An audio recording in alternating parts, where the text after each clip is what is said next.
start this.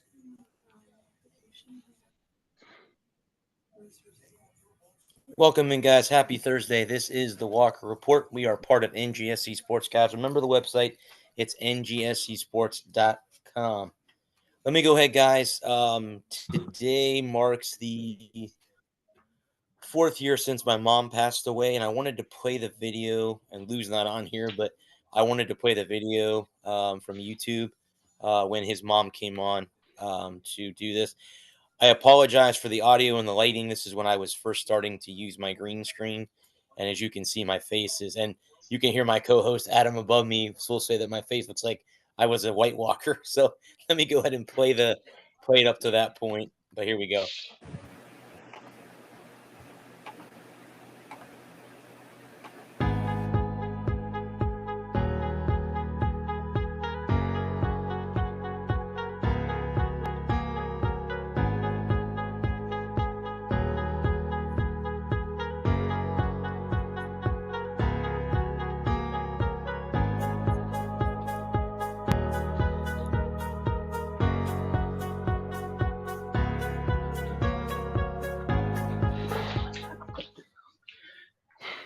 What is up, guys? It is the Sportster Brad Walker, and welcome inside the Walker Report, part of In the Zone Sports Radio.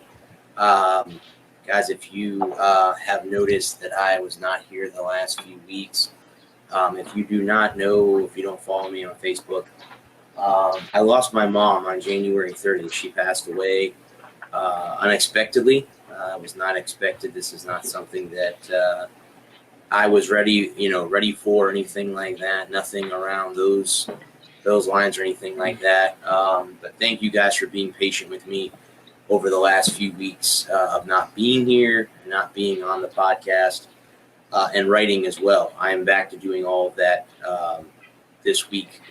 Guys, if you want some In the Zone gear, head on over to squadlocker.com, type in the Zone Sports Talk Radio, and you could go ahead and get your order your In the Zone sports gear. That is a cool after holiday type gift, or you got Valentine's Day coming up. If you want to get something for your significant other or anything like that, you can do that. I am also sponsored by CreatingZenSpaces.com. It's the local choice in St. Petersburg, Florida, for house cleaning organization decluttering your pet sitting. It's all about finding peace within you and adding comfort to your life. Remember, guys, Zen Spaces begins with you. Be kind to yourself and one another. And guys, if you do not happen to catch this show live, and it's live on Facebook, I have a YouTube channel called The Sports Nerd Bradley Walker. Head on over there. All of the episodes of this show and the Sunshine State Sports Jabber will be on there in its entirety. Yes, they will be all over there in case you guys are wondering about that. Let me go ahead, guys, and bring on one of my co-hosts. Adam is here, so let me go ahead and bring him on. What's going on, buddy? How's it doing, Brad? I've been better, buddy. I've been better. I feel that. I want to, before we get this thing going, a dirty face tonight, I want to wish my heartfelt and deepest condolences to you and yours. I appreciate that, but I've had my moments. Like I said, yeah. Man, real quick, guy, I hope I don't – I'm going to get emotional here in a few seconds. My mom always loved this show every week. She liked to hear you talk. She used to tell me all the time. She goes, I like that kid Adam from Tennessee. And this was the show that she liked to listen to. Because like I said, the wall, but I mean, I'm back, buddy, where I was before. So if you see me turn my head that way, I have more going back the way I was. Okay, I got you. I'm still working on the pixels. Obviously, I have my camera plugged in. You can still see I got pixels, so I got to work on. I think that's the lighting. The lighting is pretty awful. Your face is all blown out. I would turn the light off if you can reach up there and turn it out. How about that right there? Is that a little bit better? That's a bit better, yeah. Okay, let me see if I can turn. Kind of look like a skinwalker or something like that. That's much better there. Okay. Yeah, man, I appreciate it. I appreciate everyone that reached out to me by calling me, texting me, sending me cards on Facebook. Yeah. I mean, massive I didn't. To it. I didn't want to. I did want to reach out and say, hey, thinking about you, let you know that, if you need me, you just pick up the phone. Yeah, no, yeah, man, I appreciate that, but I do. I mean, I got, obviously I got some rough days ahead of me. Yeah, it's gonna be Mother's a long time. stuff and Take time for yourself. yeah. Don't be afraid to find some place and just break down and let it all out. It'll feel better. There's Lewis. What's up, guys? Yeah. Hey, Lou. I mean, Sweet that Lou, how are you? I'm doing all right, Lewis. How are you? Okay, I'm just glad you're okay. Ooh. It was shocking. Like I said, my mom had issues with breathing, and again, you just don't think anything. You don't think the worst. You don't want to think, No, you can't. That's going to happen, and and also too, the people that told you that you can prepare for a loved one to die is absolutely full of shit, and I'm going to say that because you cannot prepare yourself for anything of what I went through a couple weekends ago. There's nothing that can prepare you for that. Zero. It's Zero. one thing. It's one thing if you have a chance to say goodbye. Right. If you know it's inevitable, and you get a chance to say, "Hey, I love you," and it's okay. You can go ahead. Right. That's one way where you can deal with it. But when it's all of a sudden like that, there's nothing. No. Yeah. And it'll never be okay ever again. I mean, I guess if there's any bright line in it, the doctors did tell us that there was no pain. So she did go quickly. So there was no suffering or anything like that. Was she? Can I ask how old she was? She was only 64. She was still 64, young. huh? Yeah. Yeah. So, Wow. yeah, it was like I said. I'll find out. We had her cremated. I'll find out. Yeah. Hopefully next week we get the ashes back, so I'll find out what the actual cause of death was. Yes. Okay. Do you have siblings? I do. I have one sister. I do. Okay, so that makes it. Yeah, I'll be honest with you guys. It didn't really kind of hit reality until she got to the hospital, and then that's when it hit me the hardest. She got sick. Yeah. Yeah. Mom's not coming home anymore. I don't know if they'll see you. Yeah, I mean, not to be morbid or anything. I'm sorry. I apologize. Okay, Bradley. Bradley, this is Lou's mom. I'm very sorry to hear about your mom. Oh, I appreciate that, ma'am. Thank you. Yeah, very, very sorry. I wish I could have her back, but I do appreciate it. Thank you for the condolences. I'm sure. Yeah. We can't see you. Yeah. Your audio's spotty, Brad. Oh, and it stopped. Okay. All right. Thanks, guys, for letting me do that. Lou, thanks again for that was a long time ago. Yeah. 3 years ago. But thanks, guys, for doing that a few years ago. I appreciate that. Yeah. I was just marveling at some of the stuff that in that clip, the In the Zone sports gear. Yeah. That was Kevin and company, man. That was that's really old school. That was one falling out. That was one falling out ago. That was what, 2 years ago we had a fallout. Was it? Yeah, it's right about. I think we're rolling up on three or 4 years now. We are. It was the end of 21 that we went our separate ways. Beginning of 22. Yeah. Yep. And then now it's just there's no Sunshine Sports Jabber, and then the YouTube channel has been renamed to the Walker Report. Yeah.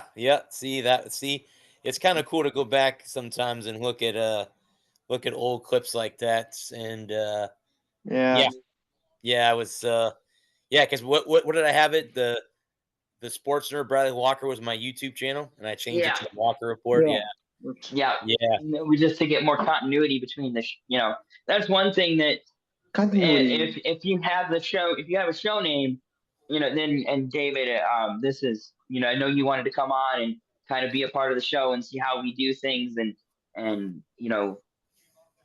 experience what it's like to podcast. So that's one thing is if you're going to have a show, have the show and across multiple platforms, have the same name across all the platforms so that your viewers can find you and recommend you to other people who are wanting to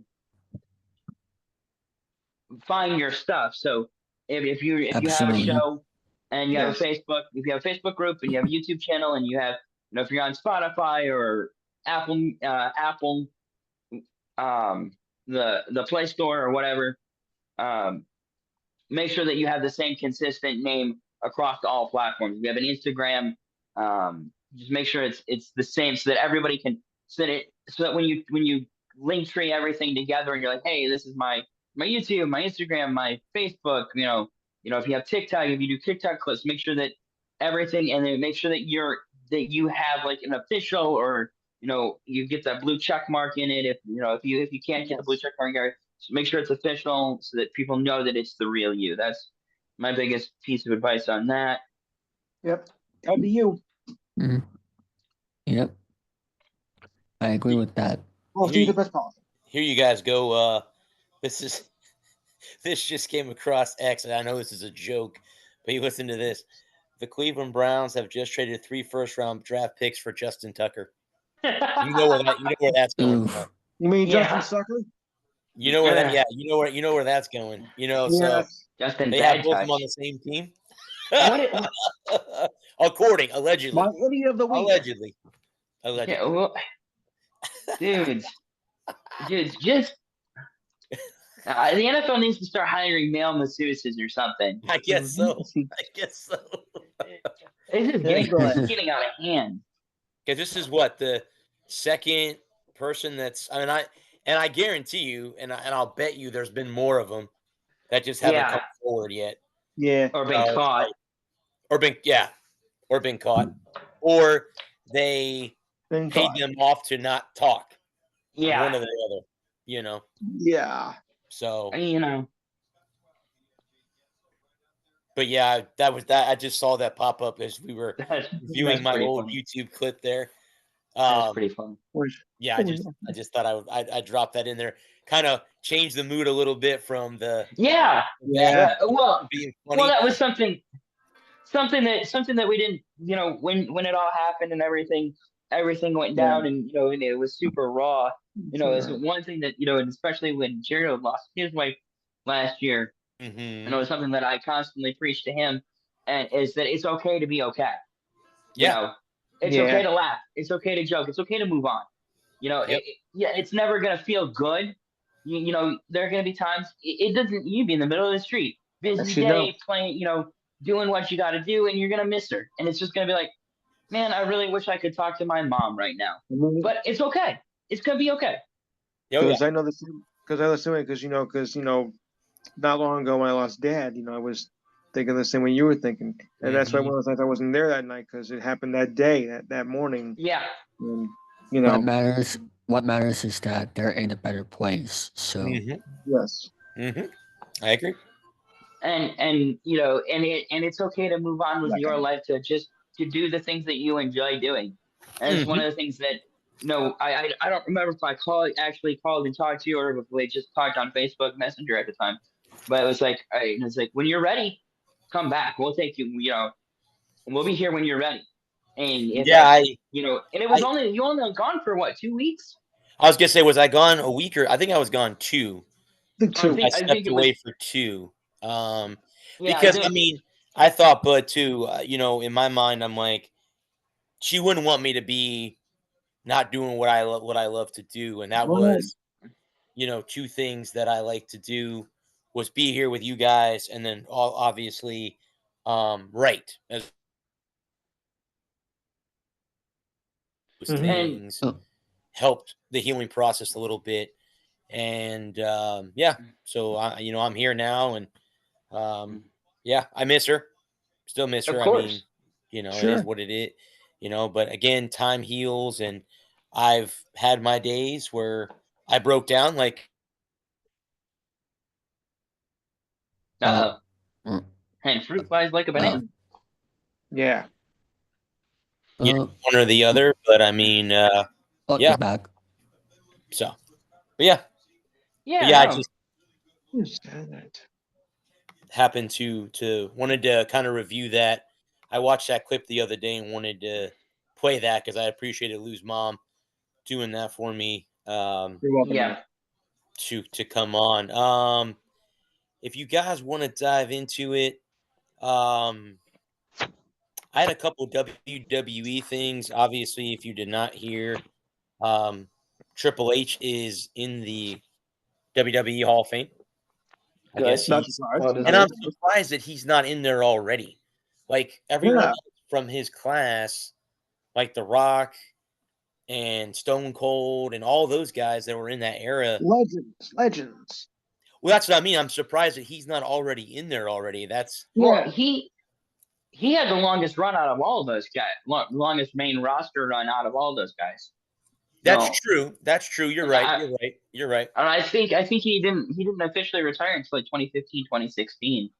And that was due to injury too. That wasn't due to him just stepping away.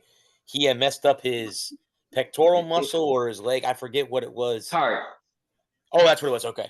Okay. Yeah, he has a heart condition where he can't work in the ring anymore. So he got out of the ring. He started taking over the he went into the ownership side of things, and then and he was obviously the whole plan was for him to take over when Vince stepped down anyway. But then all the stuff with Vince and his impropriety broke and pushed Vince out, and then Triple H got the CFO position, and now he's head of creative and yeah, I think he's in the right spot. I think it's changed and gotten better since he took over, the script, and the guy that everybody, the planner, everything runs through him. Obviously this Saturday is the Royal Rumble. So that's the pay that's coming up. I think predictions I would believe would be in the capacity of Punk, Cena, Rollins, one of those guys to make a run. Because again, you get to pick either Cody or you get to pick Gunther, depending on which title you're going to go after. I'm not a wrestling fan. There's a. I'm sorry. Go ahead, Dave. I'm not a wrestling fan, but isn't the Royal Rumble like once a month or something? Am I wrong? Well, they can do Royal Rumble matches, but the official one is just one pay-per-view, and it's usually in January. That's usually the one that they start the year off with. Or this will be the second one. I'm sorry. This is February's pay-per-view. So this is kind of like the setup for WrestleMania that's in April. So this kind of sets that up for the WrestleMania matches. And I think next month, is Elimination Chamber, or is it? I think so. I forget which one is in March. But yeah, I know there's like a go ahead. I know there's like a paper. I know there's like a pay-per-view like once a month or something. But they do one. They do. The only one that up till this point that's 2 nights is WrestleMania. They've decided instead of having like a 5-hour show, they've separated it into 2 nights. So that's Saturday and Sunday night. Now they did that 2 years now, 3 years now that they've separated it. From at least.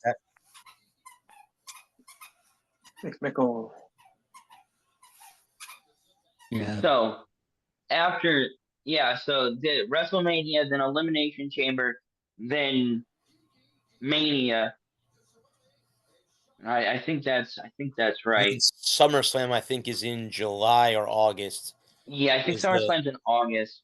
That's the second biggest pay-per-view behind WrestleMania. I think that's like the Masters and then the U.S. Open type of situation. Wasn't the one, yeah.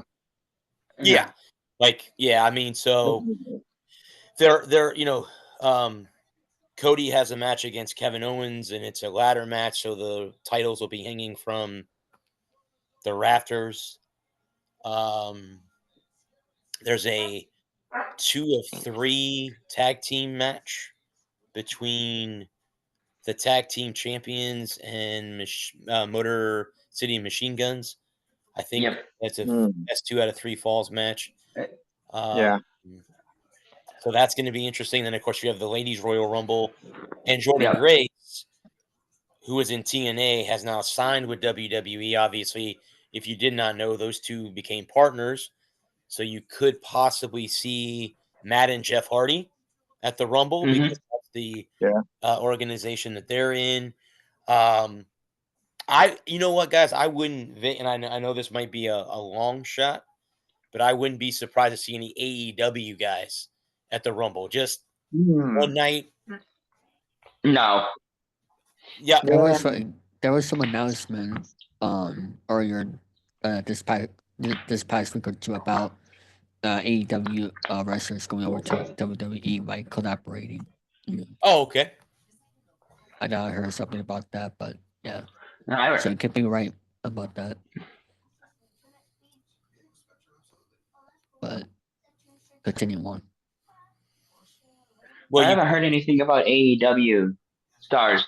No, if there were, there might be some AEW people that have contracts expiring that might come to WWE, but I haven't heard anything about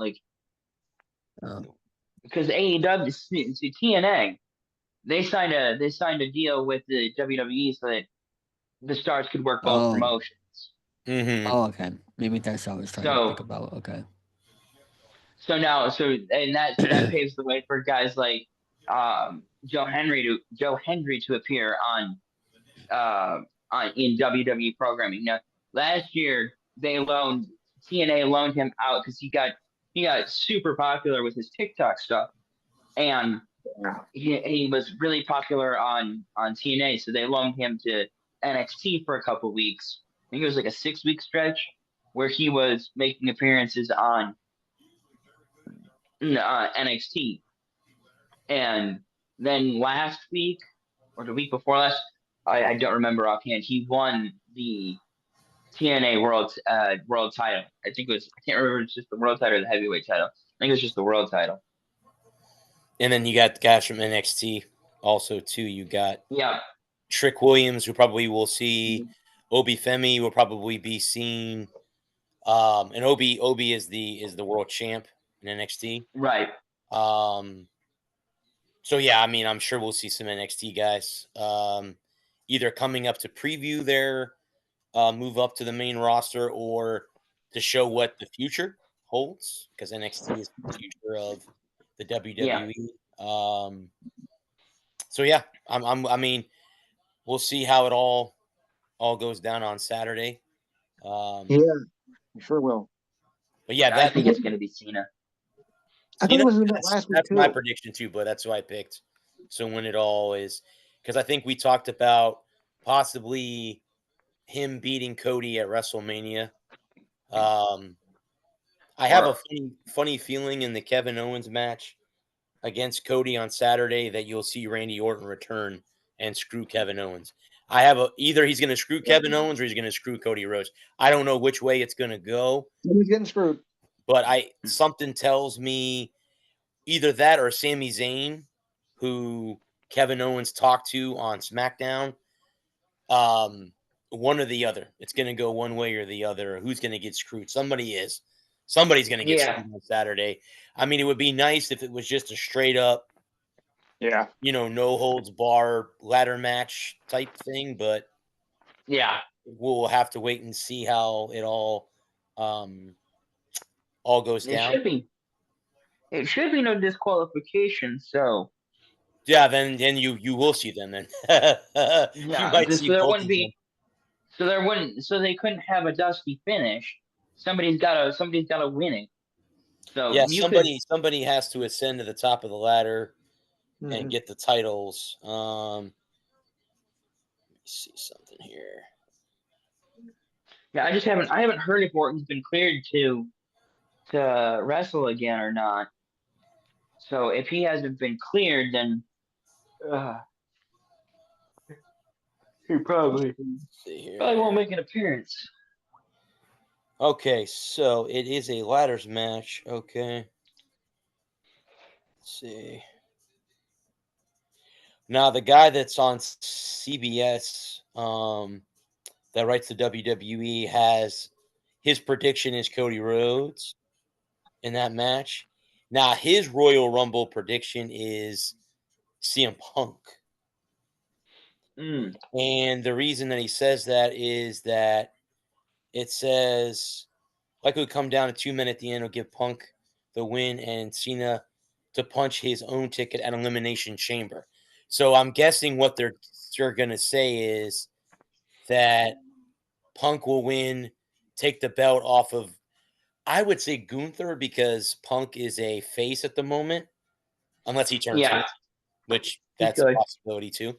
And he'll go after Gunther, and then that will give a shot for Cena to win the Elimination Chamber and then have a shot at WrestleMania as well. Or, I think that one's before WrestleMania. And then, Elimination.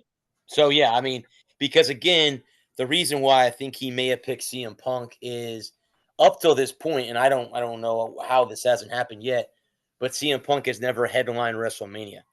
He's never been in the main event at WrestleMania before. So I'm shocked of all the years he's been in the company, but he's never been in the main event. So if he wins the Royal Rumble, he will be automatically. So whoever the champion is at the time, he'll have the shot to take the title away from whomever he chooses. So we'll have to wait and see. I'll take on all comers. But no, I think Cena too. If Cena doesn't win at the Rumble, I think he does win Elimination Chamber because he's going to have to win one or the other to have a shot at the belt. And I didn't know this either. Did you know, Bud, that Cena's never won the Intercontinental Championship? Did you know that? I guess he never has. So they're talking about maybe possibly giving him one of those before he retires too, to complete the Grand Slam of titles in the WWE. So, so there's that. You could have Punk win the Rumble, and then have Cena win Elimination Chamber, and have Gunther, Cena, and Punk at Mania. Triple threat for the heavyweight belts. Could do that too. Yeah, you could do a fatal 4-way and have Damian Priest be involved too. I was going to say you could put Damian Priest into that equation too, or Seth Rollins or one of those guys too. Throw him. Well, I think Seth. Well, you could do that because if you're going to put, you could put Seth in there, Seth and Punk, Gunther, and Cena. That's an option. You could do that. I wanted to ask Lou a question. What's going on, buddy, with the whole Jimmy Butler situation in Miami? It's a soap opera. I mean, there's a bunch of drama going on. It is a bunch. I like that, Dave. I like that. It's called as the ball bounces. So So I mean, the trading deadline's coming up in the NBA, February right? 6th. Yeah. Yeah, they're gonna trade him. I think they're gonna trade him. I mean, there's so much drama going on. I mean, there are other teams that want him, like maybe the Sixers might want him, and some other ones. He just clearly wants out of Miami. But Pat Riley and the Heat, are not willing to give him up so quickly. But he is clearly not happy there. So it's really a mess. Yeah, I wouldn't take him though. I wouldn't take him. I don't know. What if he goes to the Knicks? Oh boy. I don't know if we can take the controversy. Depends on what Jimmy Butler you're getting. Yeah, that's true. That's true. If you're getting Jimmy Butler from 5 years ago, that's going to work hard and play hard and keep his mouth shut and his nose clean, then great. I want that Jimmy Butler every day. But if you're going to get this, but I think we're going to be stuck with this putz right here, the current one. Yeah, this turd. If you're getting this turd to spin up for you. I don't know. I don't know about all that because, like, as good of a player as he has been, it looks like he's lost a step from the last couple of games that I last week when we were looking at his. We all do eventually, but But I mean, his injuries, of course, have played a role in that too. I mean, he has been injured, and when you get that, and when you've been on for so long, you're not going to be the same as you were, 5-6 years ago. I mean, his age is catching up with him and whatnot, so that does play a factor into it. I'm not too sure I want to take on a player like that who's becoming aging and could cause some problems. I'd rather go for somebody younger. I don't know if we can take on Bowen's shenanigans. I was just curious on how you felt about that because and also too I think it depends on what the Heat want in return. Yeah. What do the Heat want back? Yeah. For him. And Jimmy Butler right now is 35 years old. So borderline. Yeah. Borderline for basketball. Borderline. Yeah, but the change of scenery may be what he needs. And that could be true too. It could be, he's miserable down in Miami. He wants out. He doesn't feel like he's successful, and he gets out and and he ends up going somewhere else, New York or LA or Memphis or whatever. Which wherever. LA? Which the Clippers? Which LA? Oh, either one. I was thinking the Lakers, but imagine if it was the Spurs. You could end up in I couldn't see him. I couldn't see him okaying that trade. I think if he's going to okay a trade, he's going to want to go to a contender. Mm-hmm. He's going to want to go to somewhere where he can make another deep playoff run and go for another ring. Yeah. So I don't see him okaying a trade to San Antonio. Yeah. He's definitely gonna get traded. So, and it's definitely not gonna be my Boston Celtics because we have enough great players on our team. Unless if we stay healthy, because that is why the Celtics have been struggling a little bit as of late because Channing Brown has an injury. I think it was his back or hip, one of those two. It hasn't been the sharpest. And also like Jason Tatum hasn't been getting those threes. I'm not sure what's going on with him, but we won last night, which is good. It's just that we need to get back on track of winning. I mean, we haven't lost twice in a row since Christmas, so it's just that we haven't been on the top of our championship game as it was before. So, yeah, that's all I have to say. Well, I mean, the only team that they trail behind in the East is Cleveland. So, yes, Cleveland has been dominant all year long. Unfortunately, round. It's been pretty incredible to see. Now the question is, would there be a NBA Finals threat? I don't personally think so. But probably they might have a playoff matchup either in the divisional round or the championship round with the Celtics, the Eastern Conference championship round. I meant to say, one of those two definitely, but we'll see what happens because anything can change in the second half. So, what's your guys' opinion on OKC? Dominant team in the West. I mean, they're good. They're just cruising right through everybody, and I'm still thinking it's going to be a Cavaliers Thunder Finals matchup. Although Cleveland's looking a little bit vulnerable now too. But when you have a lamp, especially with SAG in there, how could you miss? I mean, they're just they're just way too dominant this year in the West. Though the Western Conference is a bit stronger than the East. Yeah, quite a bit stronger than the East. I think with a lot of those, with like the Clippers or not Clippers, sorry, then the Thunder and the Rockets and the Cavaliers. The problem is they don't have the experience, and when you get deep in the playoffs, that championship pedigree does matter, and Oh yeah. I think Boston probably comes out of the West or East. And the West is a little more wide open.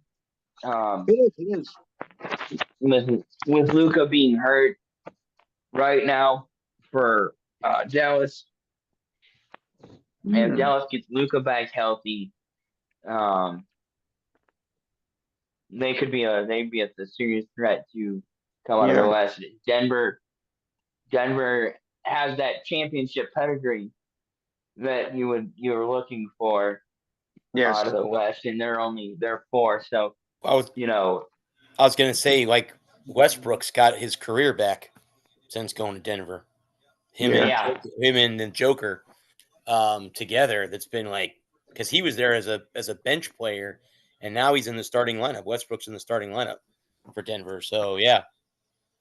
So howdy, fellas. We have some breaking news. The Dodgers have DFA'd reliever Ryan Brazier, so he is now no longer a reliever for the Dodgers. So What's the that's name some again? breaking news. Ryan Brazier. Uh-huh. Oh, Brazier, yeah. I mean, he's been kind of stuck with the injury bug for a little bit, so expendable.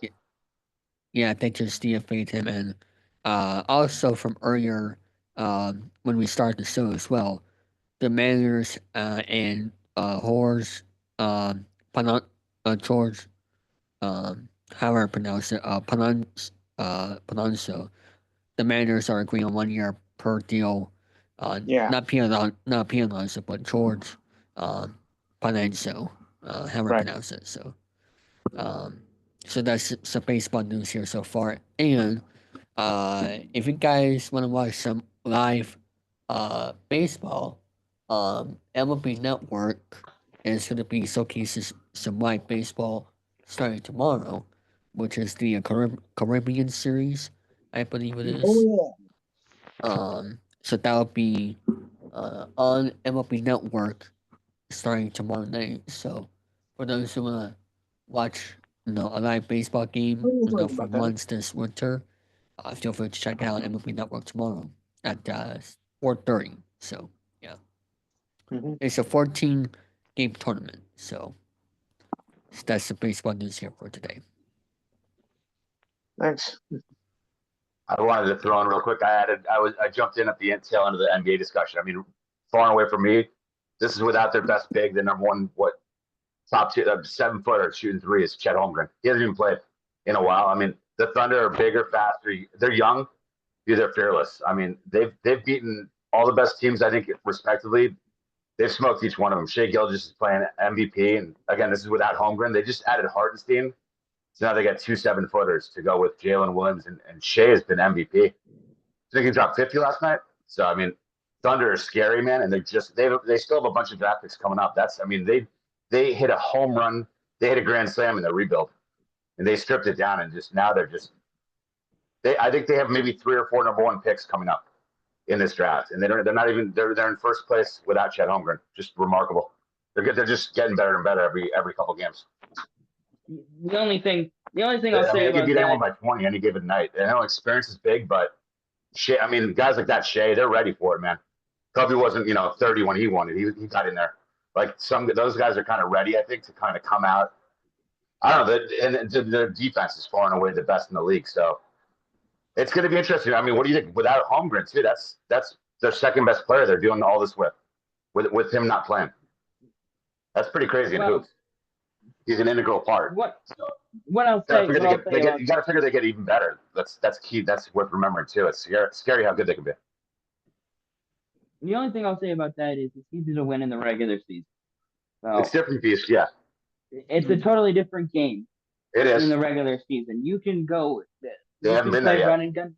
You can play run and gun basketball in the regular season, but when it's playoff time, grind time. Those experienced teams like Boston and Dallas and Milwaukee and Denver, they'll take those kids and drag them right into the deep end. And I've seen it happen You get those young teams that they are so strong, super hot during the regular season because they can play a loose and free, open floor style basketball and shoot threes. But it's year in and year out. You see those teams.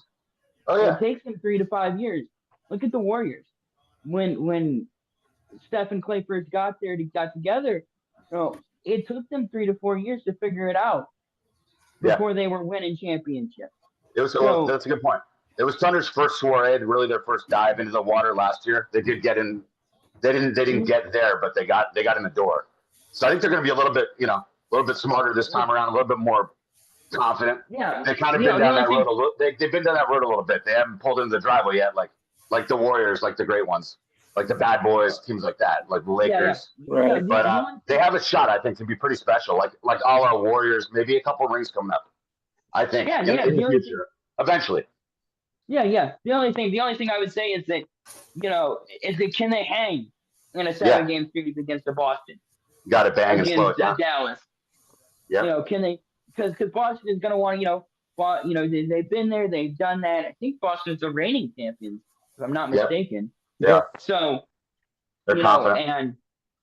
And so that when can they keep shooting at that clip, a 50-60% clip? Because the problem for when you get into playoff basketball and your shooting goes away, everything goes.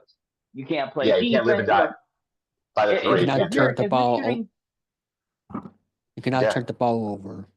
Yeah. Then that's it. Well, if your shot goes away, if you're shooting at a 55-60% clip in the regular season, and all of a sudden those shots won't drop, those shots that were dropping all year just suddenly stop dropping. You start gripping the basketball tighter. You start playing sloppy, more turnovers, bad defense, and then it all snowballs. Yeah. And you lose a conference series 4-2. I think the interesting part with the Thunder, though, they can kind of. I like what you're saying, but they can also kind of counteract it. They can kind of withstand that because if you think about it, they're like the best defensive team. So I think that's a huge advantage for them. One-on-one D. And this is without Holmgren, so a little bit more size. Hardenstein's important. I mean, I think they can get Western Conference Finals maybe, and then maybe because if it's Denver, Oklahoma, I don't think Oklahoma would be necessarily scared. Denver would have the advantage, but I think Oklahoma's ready to take that step. I kind of like them. They're just like blue collar. They all share the ball. They all play sick defense. It's a fun team. They're kind of old school. I'm not saying that they can't. They can play D and score a lot. So they're kind of like, I don't know. I mean, I'm eager to see how they do and how they integrate Holmgren back in because he was such a star prospect coming out of college, obviously. So they should be even a lot better offensively. See how he fits in. Who are your guys' picks overall? I think I still got. I think this year I might go Cavaliers. I think they're looking good this year. I know Boston's a favorite. That would be my other guys, and then I'm going to go I'd say Denver, Oklahoma, East and then West Finals. Well, kind of the Final Four. Who do you think? Well, Alex, would the trade deadline change anything to your decisions? Yeah, it is a little premature. Maybe we can hold off that. I didn't mean to just sidewind and go into that. Yeah, the trades will probably make a difference. Maybe we can go about that in a couple of weeks. But yeah, it'll be fun. I mean, we got to see where Jimmy Butler goes. There'll be a couple of big plays that we got to kind of monitor. So I hope it's the New York Knicks. Yeah. It's fun basketball again. It still needs some improvements. It's definitely lost some viewership. We're all smart enough to realize that. So they definitely have some things to improve. You got to figure that out. Obviously, they have guys making a lot of money trying to figure that out, how to bring it back. So, you can share with the All-Star game. Adam and you got Brad and Lee, you guys have done good jobs illustrating that. Like maybe the All-Star game is a good way to, you got to bring back viewership from here to Japan to Russia to wherever. It's a global game, and if you're not doing that, you're getting lapped by the NFL, every single day. So they're trying to keep up. So, but I think like the younger teams coming in now, it's kind of bringing back some new energy. But we'll see how the playoffs go. Well, the problem for basketball, as I was watching the TikTok video earlier, is that what we have is that we have analytical basketball. The best two shots in basketball are 2 feet and 18 feet, and that they from just beyond the arc to just in front of the rim. Anything else is a low percentage shot.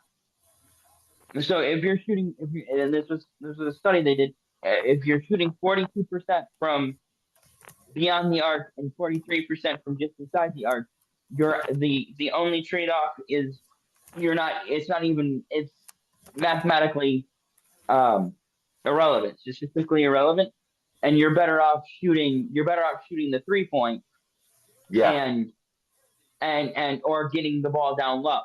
That's what Golden State really pioneered. Golden State and San Antonio really pioneered was the high percentage threes and high percentage twos, where if you don't get an open look for three, get the ball low.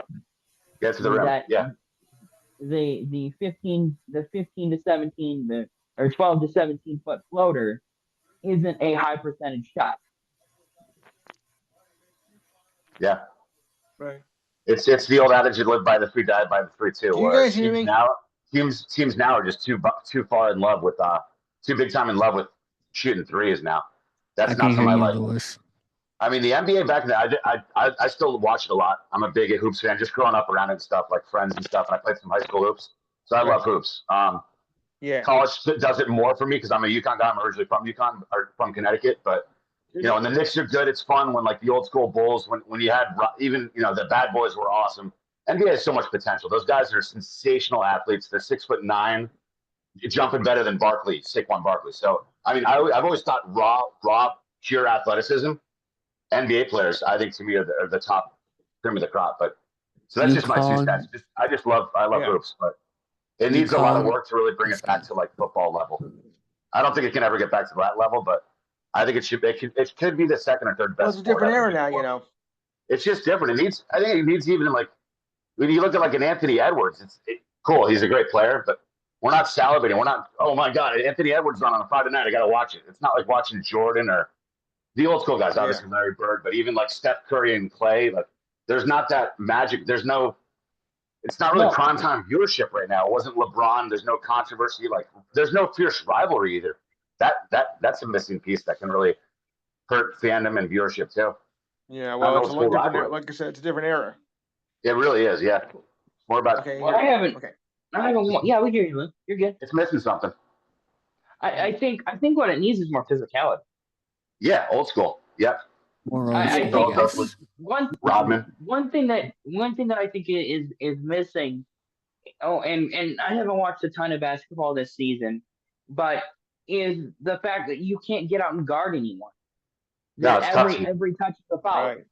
If they were to loosen up the defensive rules and let you play the body a little bit more, nothing egregious, but if you could get on somebody, if they were to allow more hand checking and force guys to have to play out from inside the ring, and you couldn't just jack up 43s a night from 18 feet without somebody in your face for fear of picking up a 3-point foul. I think that would go a long way to changing the way you change the way defense is allowed to play, going back to more of a 90s style basketball where you have a lot more hand checking, where you can't just. The referees have something to do with it too, like too many. Too many ticky tack fouls. Yeah, I mean Harden's jogging around out of shape, and if he gets breathed on, or fakes half a flop, there are 3 whistles going on his behalf. Like that didn't used to happen back then when you had Bill Laimbeer or Charles Oakley, the old school Knicks, the Pistons. There were so many rugged teams. The Bulls were tough. All the teams were tough, not just those teams. The whole league was tough, like Adam said. I liked it a lot better. I just heard. More rugged sports, like tougher competition. I just heard, Alex. I just heard somebody asked John Masula a question about what his thoughts on the commissioner liking the idea of 10-minute quarters to make a change into that. What do you guys think about that? I don't really personally. I'll shut up for the NBA. I know I chatted a little bit, but I don't love it. It's just less basketball. I don't really think it does anything for the positive, unless I'm missing something. Just from my observation, it's like if you shorten the game, I don't know what it does for it. Maybe make it into halves, a la college, but I don't really know how that helps. I heard something yesterday. I like more. I like 12. I think more would be absurd, but I don't think going less is better. I think just keep it kind of there. They got to do other things. I heard something interesting. I tweak other things, but nothing. It's not, of course, not written in stone, but the commissioner is thinking of, what they say about maybe shortening the game to 10-minute quarters instead of the full 12. I don't know if I would like that. Yeah. I think that's what the G League does, if I'm correct. I think does the WNBA? I know women's college both the basketball is G 10-minute quarters. Yeah. Women's college is quarters now too, isn't it? Yeah, it's 10-minute quarters. Yeah, well, the women's totally game threw me is. off. The When I women's saw game Caitlin is. and all those girls playing, I was like, wait a second. Yeah, and I know it just had. I don't think I like the college half. I love it in men's. I love that. That's just a good grind, March Madness. We don't have to go there yet, but that's just like a different type. If you were going to shorten electric environment, it's magical to watch when it's like two awesome, hardworking teams. It's different. It's its own beautiful thing. But like for NBA, I just don't like. I don't know what the positive would be if we're shortening the quarters. You're not shortening the commercials. It's just like making it like let's make it a 7. Let's make it a 7-inning game to improve MLB. I don't know what it helps. It's not going to happen. It's the kind of like I think you have a great point. Baseball. I think you hit the nail on the head right there, accidentally there, is that you'd have more commercials. You'd have more frequent commercial breaks because the NBA is still going to sell that commercial space. Sure, absolutely. If you have 48 minutes of basketball, well, you take 2 minutes out of you shorten the game by 8 minutes. Well, that's 12 commercial breaks that you have to try and figure out a way. That means more. That's going to mean more TV stoppages, where the officials are going to have to slow the game down to get those, to cram all those commercials in. Good idea. There'll be more and I just don't see. The NBA is not going to want to give up the teams, the league, the teams, the players. Sure. The hot dog vendor. Nobody's going to want to give up that revenue. 40 minutes is just short too. If you think about hockey, obviously soccer's longer. It's just also 40 there's is the pitch like clock. high school basketball used to be 8. I think now it's 10. You'll never see college do that. I don't want the highest level to be the shortest. I'm not dropping from 12. I think they have other issues they can get better to bring the more casual NBA fans back. The nuts like me sometimes will watch it still too much, but like to get more viewers like they used to have in the Jordan and then the Kobe and the LeBron days. I think they got to fix other things. They got bigger fish to fry than worry about the time.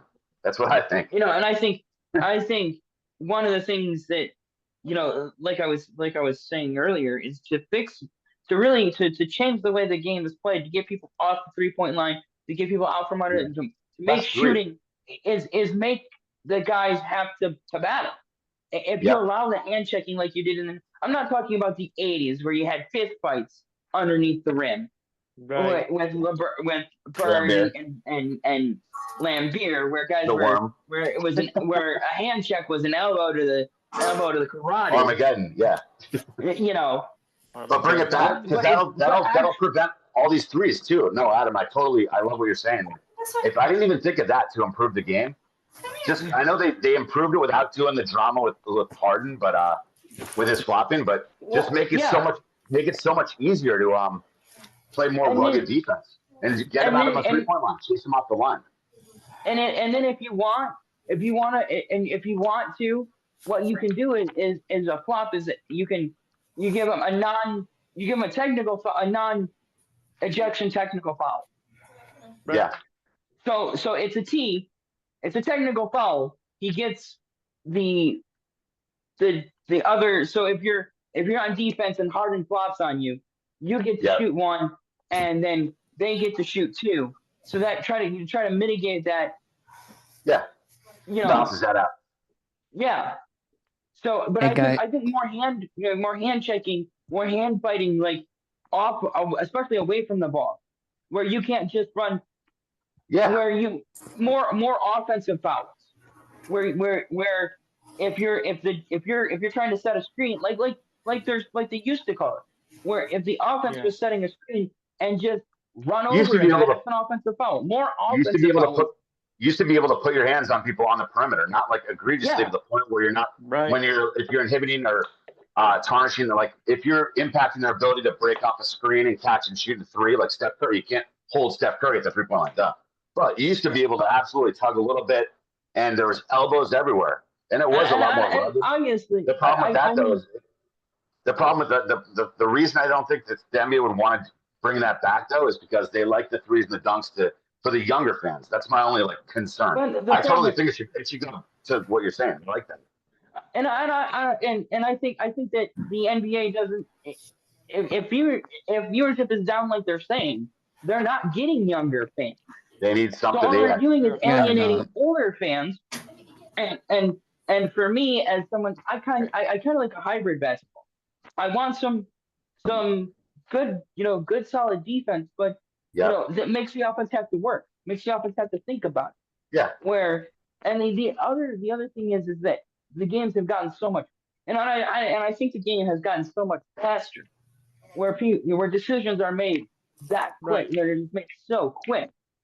Yeah. And playing defense, is, and I think allowing defenses to be more spread out, to be more physical in a way where you don't call it, because I've seen so many there are things that are called fouls, and that's just basketball, man. Let them play. Absolutely. Let that go. Play.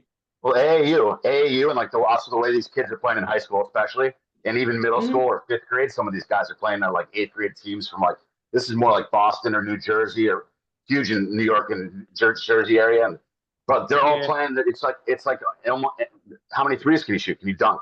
Like they're not. I don't think a lot of people are learning the right way. I'm not trying to sound like totally old school, but that's I think it's kind of true. It's people aren't quite ready getting into the league. They go to that G League, and it's like less impact rookies that are ready to play right away.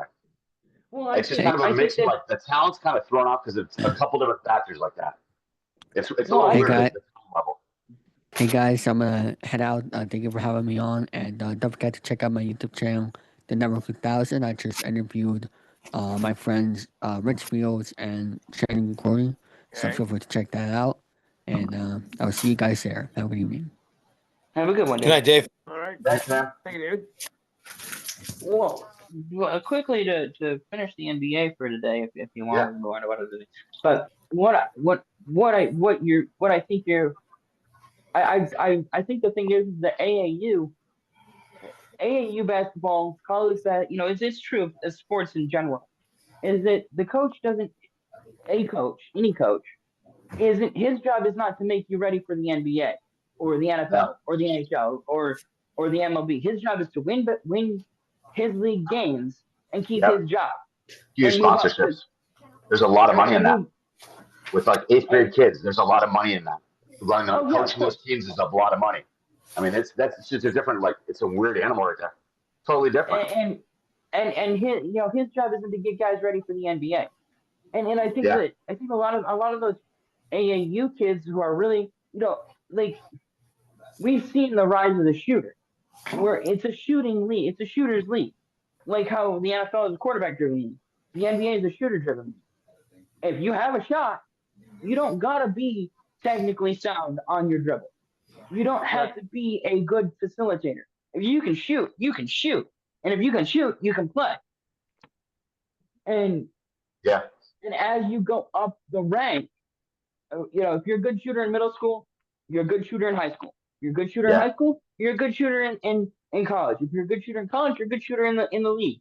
Now, as you progress each level, the guys you're playing against are as equally talented, if not more talented than you, at whatever you do the best. Step up the level. And everybody watched Steph and Clay dominate the league for 5 years. And so that's how the game evolved around what they were doing and what the Spurs were doing and what Oklahoma City was doing for that stretch from 2012 to 2019. And as we've come out of the COVID years, that 2 year stretch from 2020 to 2022, it's even changed even more. Where shooting was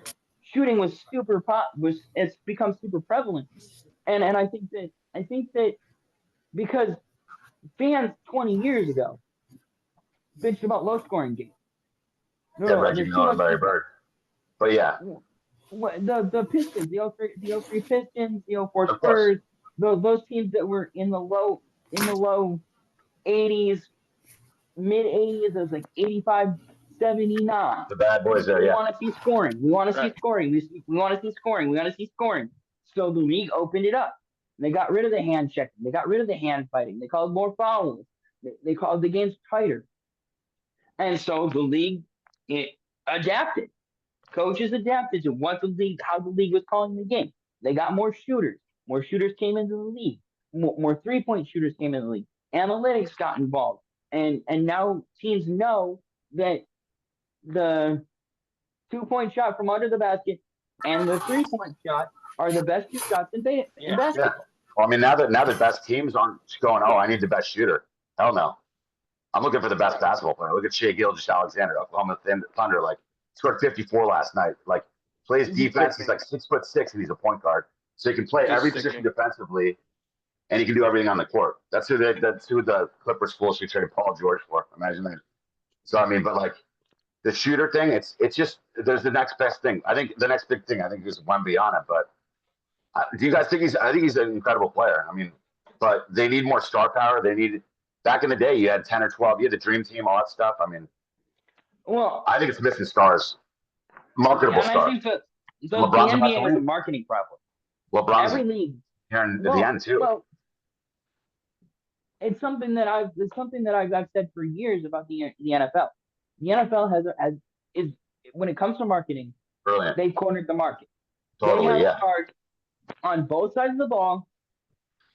If you're a defensive guy, you got guys like Aiden Hutchinson, Max Crosby, Cooper DeJean, just to name a few. If you're an offensive guy, you've got all the quarterbacks. You've got Justin Jefferson. You've got, maybe you like the tight end. You got Travis Kelce and George Kittle and T.J. Hawkinson. And there's one other one that was trying to come with Kittle and Kelsey and Hawkinson and Laporte and all these household names, big players, every position group. If you're a big dude, you like trench warfare. If you like offensive line play, the offensive line guys do interviews and are stars. The NBA, the NFL does a great job of marketing everybody. All demographics, all age groups, all ethnicities.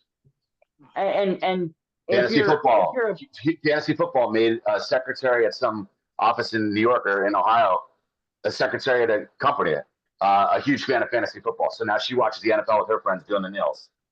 They got like 45 or 65 or 25-year-old women interested in NFL.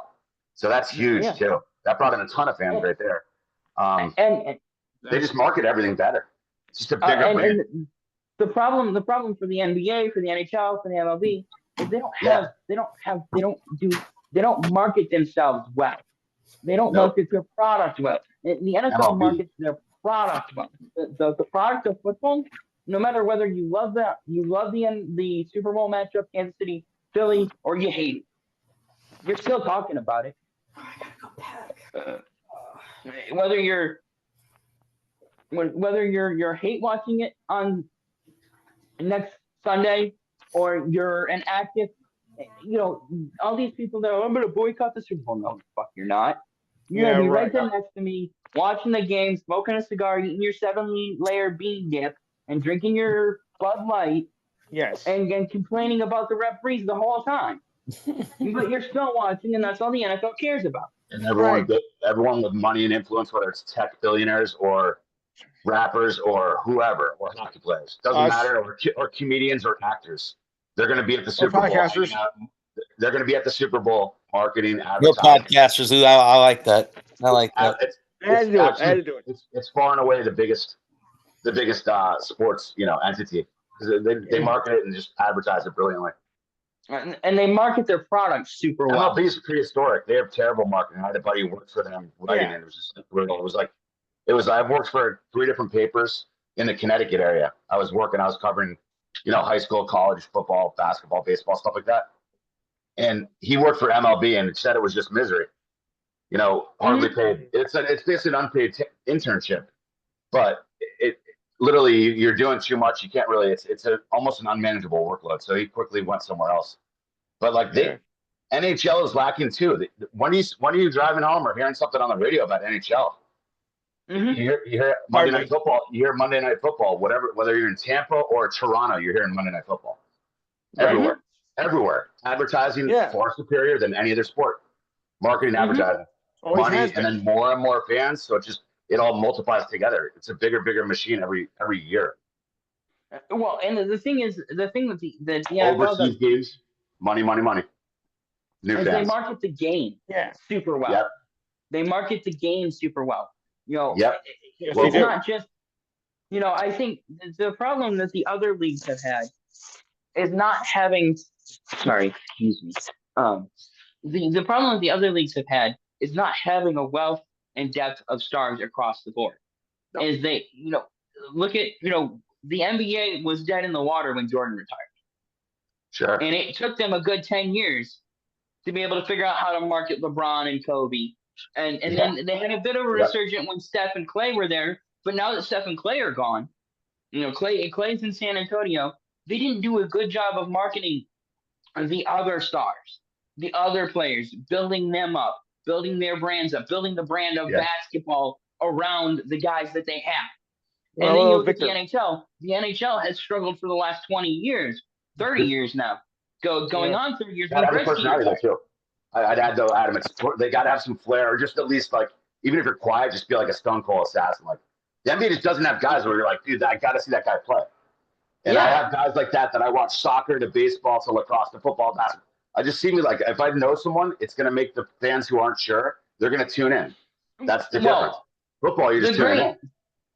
Well, and the thing about the thing, NBA lacks the stars, like you said, Hawkinson. Everyone knows all these players. It's different than most of the fans just don't. We do, but most of the fans at home, they don't really care about the Brooklyn Nets, but they'll watch the Minnesota Vikings every day of the week if they're on, just randomly. Yeah. Different, bigger level. Yeah, no one, outside of Boston and if Boston and LA are playing, okay, we're gonna watch. But if it's Memphis and Orlando, like cares. only the hardcore will. No one cares. British fans just aren't. The guys who used to be hardcore, like you can get back into that, but you're waiting for I'm just waiting for some more stars to come in. Yeah, Flag's apparently going to be awesome. Flag from Duke. See where he goes. Yeah, but the problem, and the other thing that the NFL did really, really well over the last 20, 25 years was embrace the college game. They embraced the college game. They weren't. They took the college game and elevated. Obviously the NCAA and the NFL, they're not like, they're in bed together, but it's kind of like on the. Whereas the NBA, I feel like, and maybe this is perception is reality, but I feel like the NBA looks down on college basketball, as opposed to whereas the NFL, they're separate. The NFL looks at college football like a breeding ground. Like these are the kids that. Yeah. They embrace the college media. They embrace the college, the college fan. And they cross market and cross advertise together. You'll see a couple of, like Archie Manning I saw in a commercial with the NFL elements. You got the Pro Bowl. They merge it well, right? So you already know the guys coming up, obviously. And it's the college game is a lot bigger right now than college basketball too. It's just and then you got a lot of there's so many reasons. Then you got a one and done where no one stays at college anymore 2 or 3 or 4, even 2 years. It's one and done if you're really good. So it's like college is shaky, then they're not quite ready. A lot of the superstars will be ready day one, but a lot of the guys that have a lot of talent, they're not ready yet. And then they're playing at like Madison Square Garden or Boston Garden. They're like 19 years old. They're not ready. So then they don't really develop, and then they bounce around the league. It's just kind of like it's weird development for players. Well, that's what I was saying. That's what I was talking about last week was with the draft, and we were talking about trading players. Less college, less coaching in college growing up. Like they get thrown to the big leagues, it's tough.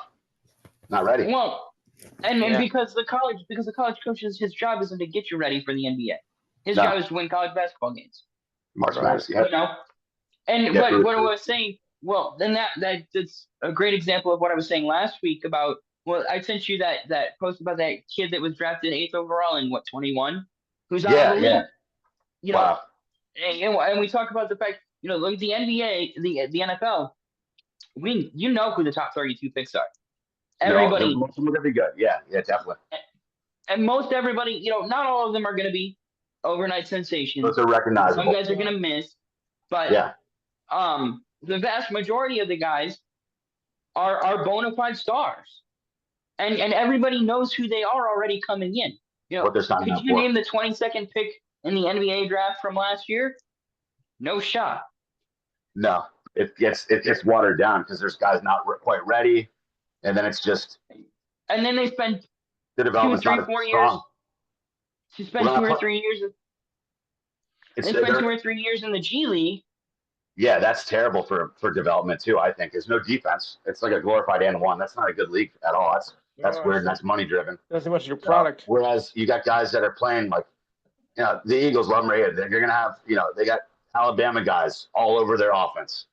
They got Georgia guys all over their defense. So people are saying the Eagles defense is young. Dude, I mean, they're coming from they played games in front of hundreds of thousands of people. They're used to big time. The NBA guys, if they're playing a small high school for a couple of years, showing off, and then suddenly they're playing against the Lakers or the Celtics or something, it's just so different. Like coming up to the league, a lot of the NBA players aren't ready. It just seems like. Yeah. And nobody knows that. Yeah. Nobody, look at, I know Joel in college, as nearly as much as football. Not nearly.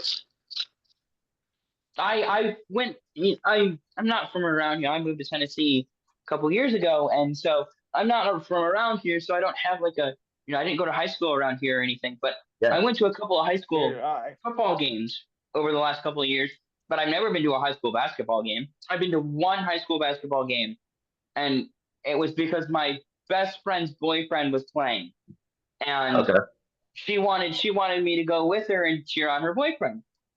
And so I was like, okay, sure. And so we went to the game, and it was exactly as you described. Yeah. And it was 5 individuals running around playing pickup. Yeah, it's being taught wrong. Far too often. There's some awesome coaches everywhere, but just like good cops and bad cops. I mean, there's great coaches abound everywhere in every state, but there's less great coaches than there needs to be, I guess. They're not, sometimes, like you said, they're learning too much about how to play offense and not enough defense. And then you see now in the past couple NBA drafts, last year I think you had 7 international guys in the top 10. Europe, they train like 6 days a week. They play like 1 day a week in games. They practice the rest of the week. AAU, they're playing like 5 games a weekend. So the American kids are just playing like up and down. Europe, it's 90% of it's just practicing and slowing down and learning the game fundamentally, and then playing as like a reward. So when they come over here, the European players now in the NBA have gotten much better. So certainly have. Yeah, you're right, man. I mean, American coaches, like the kids they're not coming into the league ready. Look what they did in the World Cup game, the Euro championship. They had like 3 French guys drafted in the top 6 last year. That's absurd. Never happened. That's fracture. The international game was getting better. Well, they're used to more us global. America's losing a little bit of an edge there. They've caught up to us. Yeah. Well, I think we're a victim of our own success. Right? Yeah. 30 years ago, 40 years ago now, 92, 33 years ago. I'm not 40 yet, but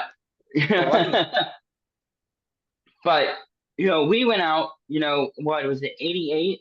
We finished bronze, and we were so embarrassed by the fact that we lost. It was like Argentina or something like that.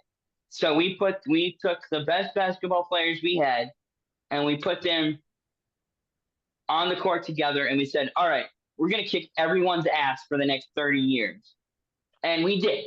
And we've dominated international basketball for the last 30 years. And the thing is that we forced the rest of the world to sit up and take notice. And they've adapted their game to how we play. Yeah. And we've made basketball internationally better. And we've also made it so much more popular over there that a lot of 6-year-olds, 5-year-olds, and 9-year-olds are learning a ton of basketball there and playing. And then they're ready to come over 10 years later. They're coming, getting drafted. It's remarkable. Like we sparked all that interest, and now they're coming over here, and I think that's great. Come over and you're bringing glory, man, wherever you're from in the world. That's why America's great. So it's cool that they've kind of caught up. There's always going to be incredible NBA players from Atlanta or Tennessee or Florida, but it's cool that there's a lot more international guys coming over the last half decade. If you really take notice of it, a lot of internationals. Mostly Europe guys, mostly Doncic Europeans. Yeah, and then you got. I mean, it's interesting coming in the next couple of years at least. Maybe that gets the popularity back a little bit. And I think the problem for the NBA is that there aren't a lot of national stars. You got all these foreigners coming in, and people just don't identify with them. And the problem, and I think that again, it goes back to marketing. Totally. Who are these guys? You could say Luka and Wembanyama are the two biggest players in the globe. They're not from America. Luka and Wembanyama. I can't name a bigger one from America right now. Yeah. They're young. Well, they don't. He's a Greek. Go for it. I'm sorry. No, you're good. The Greek freak.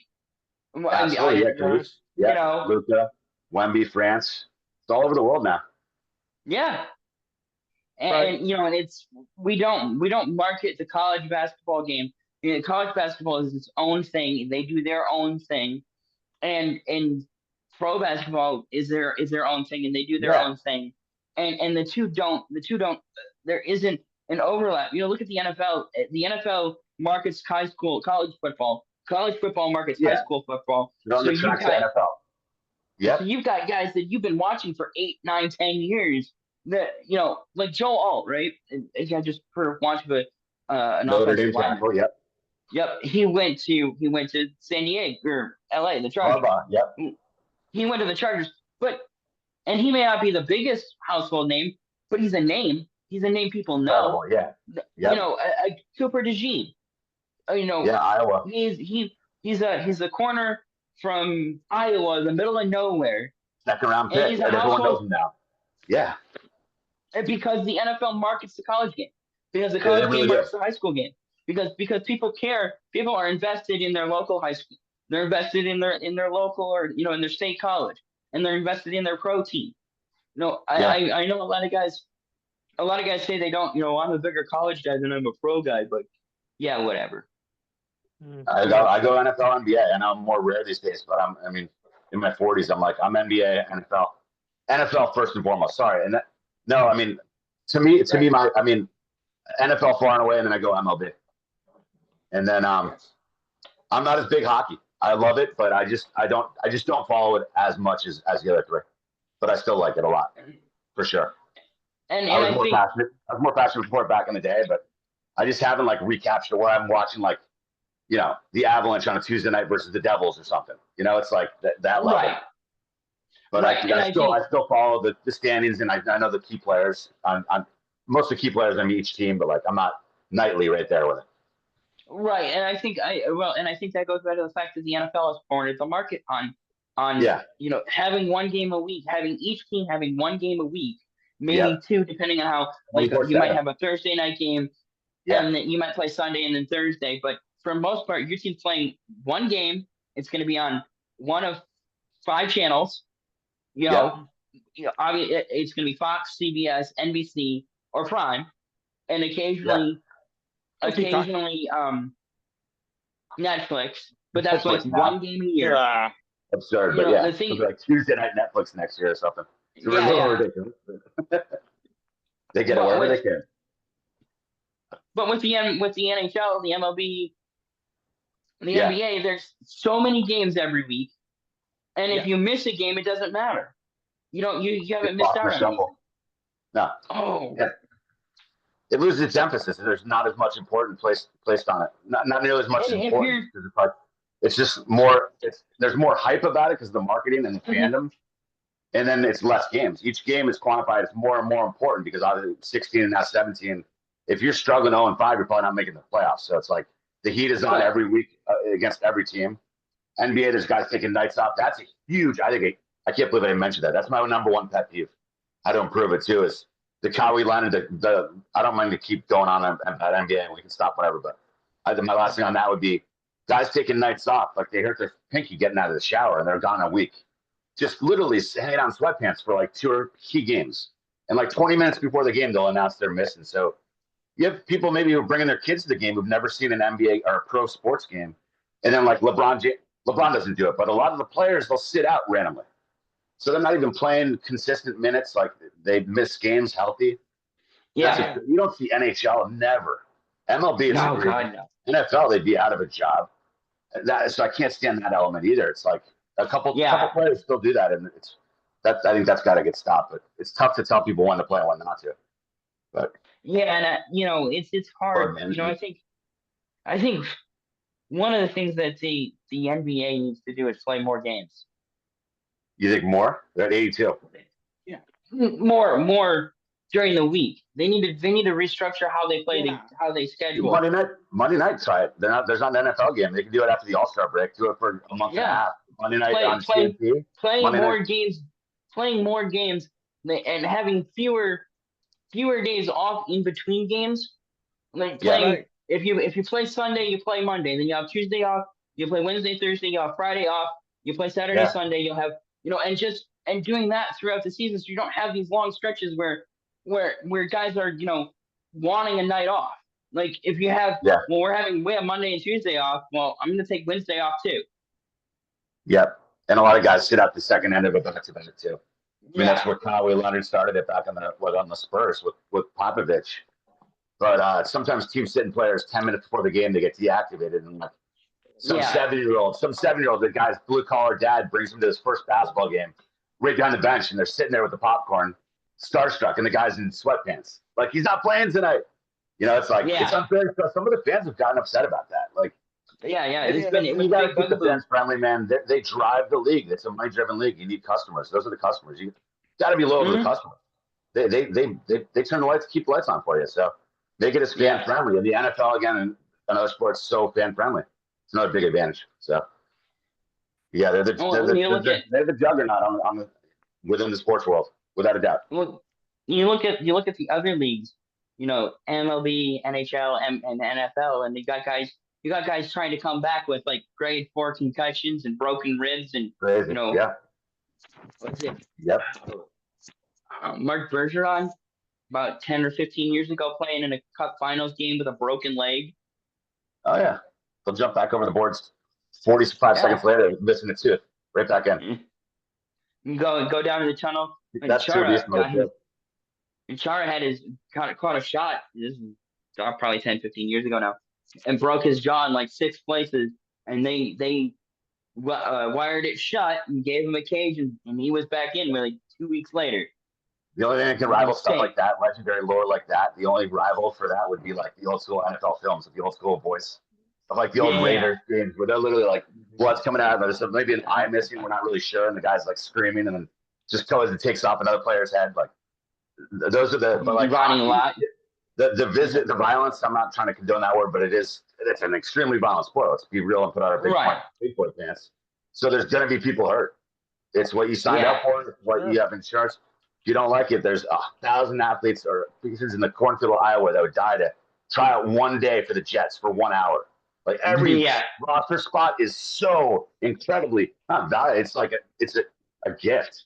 These guys to get into the league wherever you're from in the country. So like, NBA's got to treat it like that. Kids come in kind of lazy. It's just totally different in that element. There's another reason. The list goes on. It's like NFL's just a tighter ship. They run a tighter ship, better product, better development, better marketing. Kids are much readier to play right away. So the fans are happier right away when you draft someone, like you said, day one starter, Hawkinson on the lines. One of hundreds of examples. Round one, he's in the lineup. Boom. You're selling his jerseys that day. Look at Marvin Harrison in plug and play. Right. Okay. Plug and play. Yeah, man. Bijan Robinson, he's the star rookies. The only holdup is when you look quarterbacks. You want to ease them in, but those other guys, D tackles, linebackers, they're playing right away, starting. Yeah. And they got jerseys printed out, fans already. Like Minnesota had you've had some awesome players. Detroit obviously has had some awesome players. Barry Sanders through the years. Some great quarterbacks like Megatron. Those guys were household names the second he left Georgia Tech and signed. First time he caught like a 70-yard bomb. 6'5", 250. He was bigger than Mike Evans. That was a freak. So you're right, Adam, man. It's better marketed. Just gets out better. And it's been better marketing for the last 20, 25 years. Now it's just exploded. Yeah. And it's the fact that every team has a star, and every team is marketed. And we were talking about a couple weeks ago. We were talking about the Browns. I have notes from the other league. No brownie. The beleaguered Brownies. The Jets, the Jags, and the Browns are all playing in London next year. Yeah, and they'll still sell it out. I know. Yeah, and they're gonna sell it out because they don't. And in the end, if the NBA isn't sending over, the Knicks and the Celtics and the Lakers, Steph and nobody Luka or cares. something. Yeah, they need to. NFL doesn't need to. No. That says it all right there. Yep. It's a hit either way, whoever they send over. Did we lose Brad? Because we haven't heard from him in a while. Yeah. Oh dear, Ottawa's beating up on Washington now. And I think, guys, I don't know if you agree with me, but I think college basketball doesn't seem like it's as big as it when you had like Leitner or Grant Hill. Or those no, you're right. There's so many great, obviously, players, not just the Dukies who I don't like, but when the Duke matchups and you had UConn, obviously, but there was always several really, really good teams that were competing. Mm-hmm. Now it's like, yes, yeah, I don't think a lot of people are sitting down at like noon watching college basketball. In the fall, I'm sitting there. If I'm not outside doing it, bullshit, whatever. College football, you're locked in right when you wake up. Right. 98 out of 100 days or whatever, or more. So it's like I'm not drawn to the TV when Villanova's playing, Providence. Whereas in Big East, that used to be like a big game. They've lost some luster and some energy and some, I think, pure excitement. It's not as big as in booming. Why do you think that is? Business isn't booming like it used to be in the NCAA basketball land. I don't think, not as big time. So that's dropped off a little, I think. Well, I have a theory. I think the problem is the NBA. Yeah. They're kind of just both kind of not going in the best directions together, and it's disjointed, like you said. There's no bridge to them, and they're just kind of separate. They don't share information. Football's tight like a ship, and these guys are just they're one ship and they're the other ship. Yeah.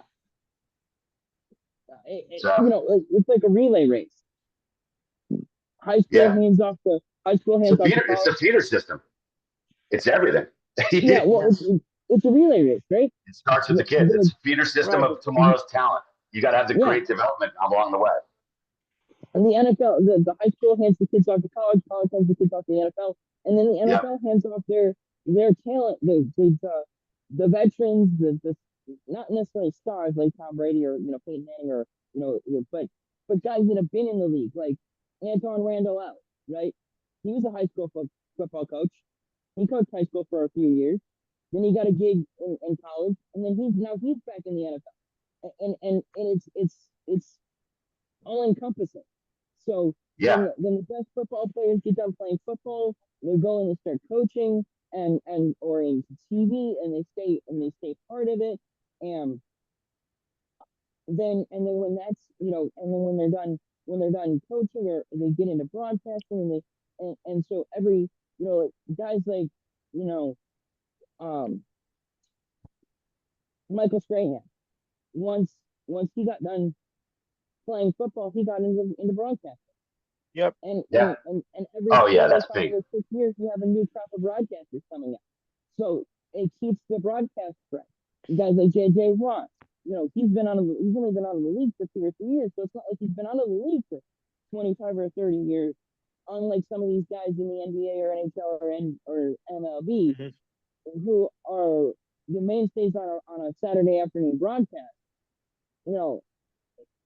They have better alumni outreach. It's similar to like a high school, or much more so to college. Like they're reaching out for donors, and they're hooking up more people. There's better alumni relations. So what that means is former players of the NFL, they're putting jobs. There's tons more coaches. You got 20-something coaches on a team. Basketball, you got like 8 or 9, which is still a ton, but twice as many coaches, much bigger rosters, so more opportunities. And then they do a better job of a lot more guys are becoming announcers and talk show hosts and stuff. Right. Brady had a gift wrap right there. Drew Brees had a gift wrap before he played his final snap. He already had the contract in writing and everything. So they're like getting grandfathered or whatever you want to call it. They're getting ushered right in the door there too. It's just point A to point B to point C. Keep the train going. Keep the tracks going there. And the thing about it is it's allowing them to retire older broadcasters, guys that have been out of the league for 20, 25 years. Yeah. Guys like, obviously Terry Braxton, how long are still around, but it allowed them to let Dan Marino go, Boomer Esiason go, and certain other, other guys who have aged out of being relevant. And there's so many guys ready to be. There's so many more guys too, Adam, ready to be stars, like you're saying. Because there's already the real fans. Yeah, sure, I'm a loser, whatever. I need to find better hobbies, but I can name the special teamers that will be playing the Super Bowl. I'm like, dude, that's a great play. We have that. Our types are different, but the casual fans, they just don't do that about basketball. No one really cares who's the backup center for the Knicks, and the Knicks are in first place in the East, and like not enough people know that. So the truth actually is, Boston is. That's the fact right there. Well, yeah, good call, Luke. But you know what I'm saying? It's not the awareness and the recognition. I wasn't even aware right there. I got busted right there myself. I'm Exhibit A. Yeah, so it's like, whereas I can talk about, more people know about the NL Central in football than the AL East in baseball right now. I think baseball has a chance, but there's just so little advertising, and that was America's pastime. So that used to be That used to be the big thing before NFL was a big thing, obviously. So it's flipped around. And then along came the 70s. I don't know how they're getting that. The big three used to be boxing, horse racing, and basketball. Or not basketball, baseball. Hey, Brad. Baseball used to be the best of the best before, long before NFL. Or Walker. You okay, Brad? And then just.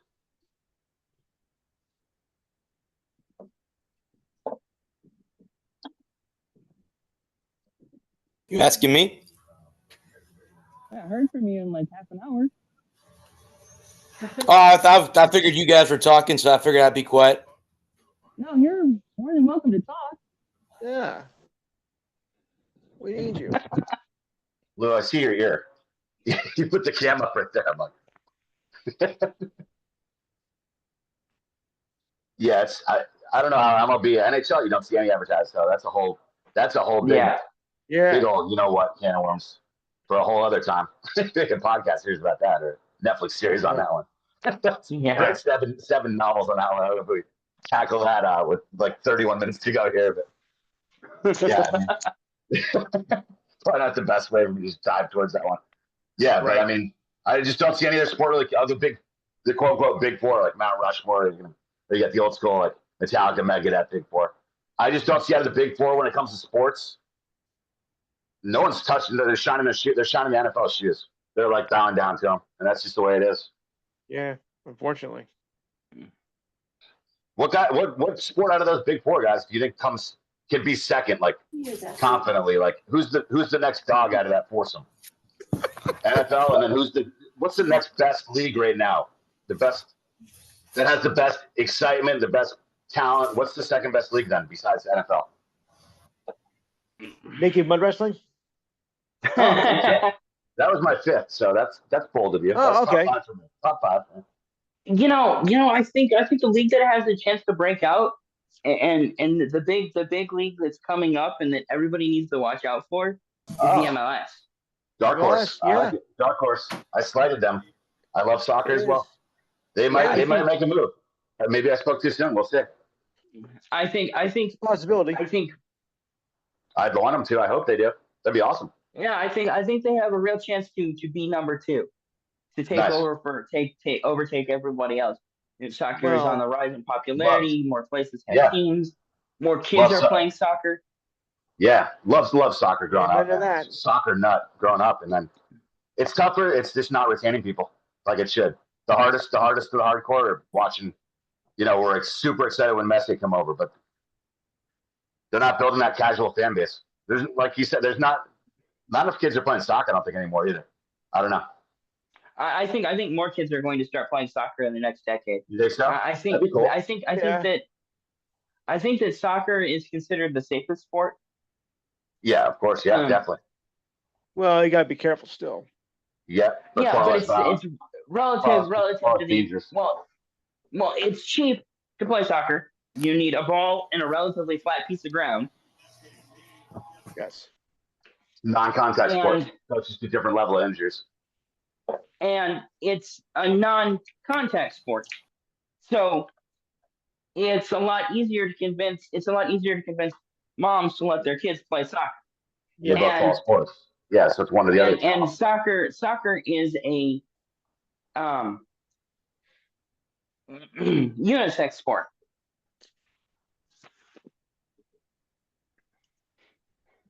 Right.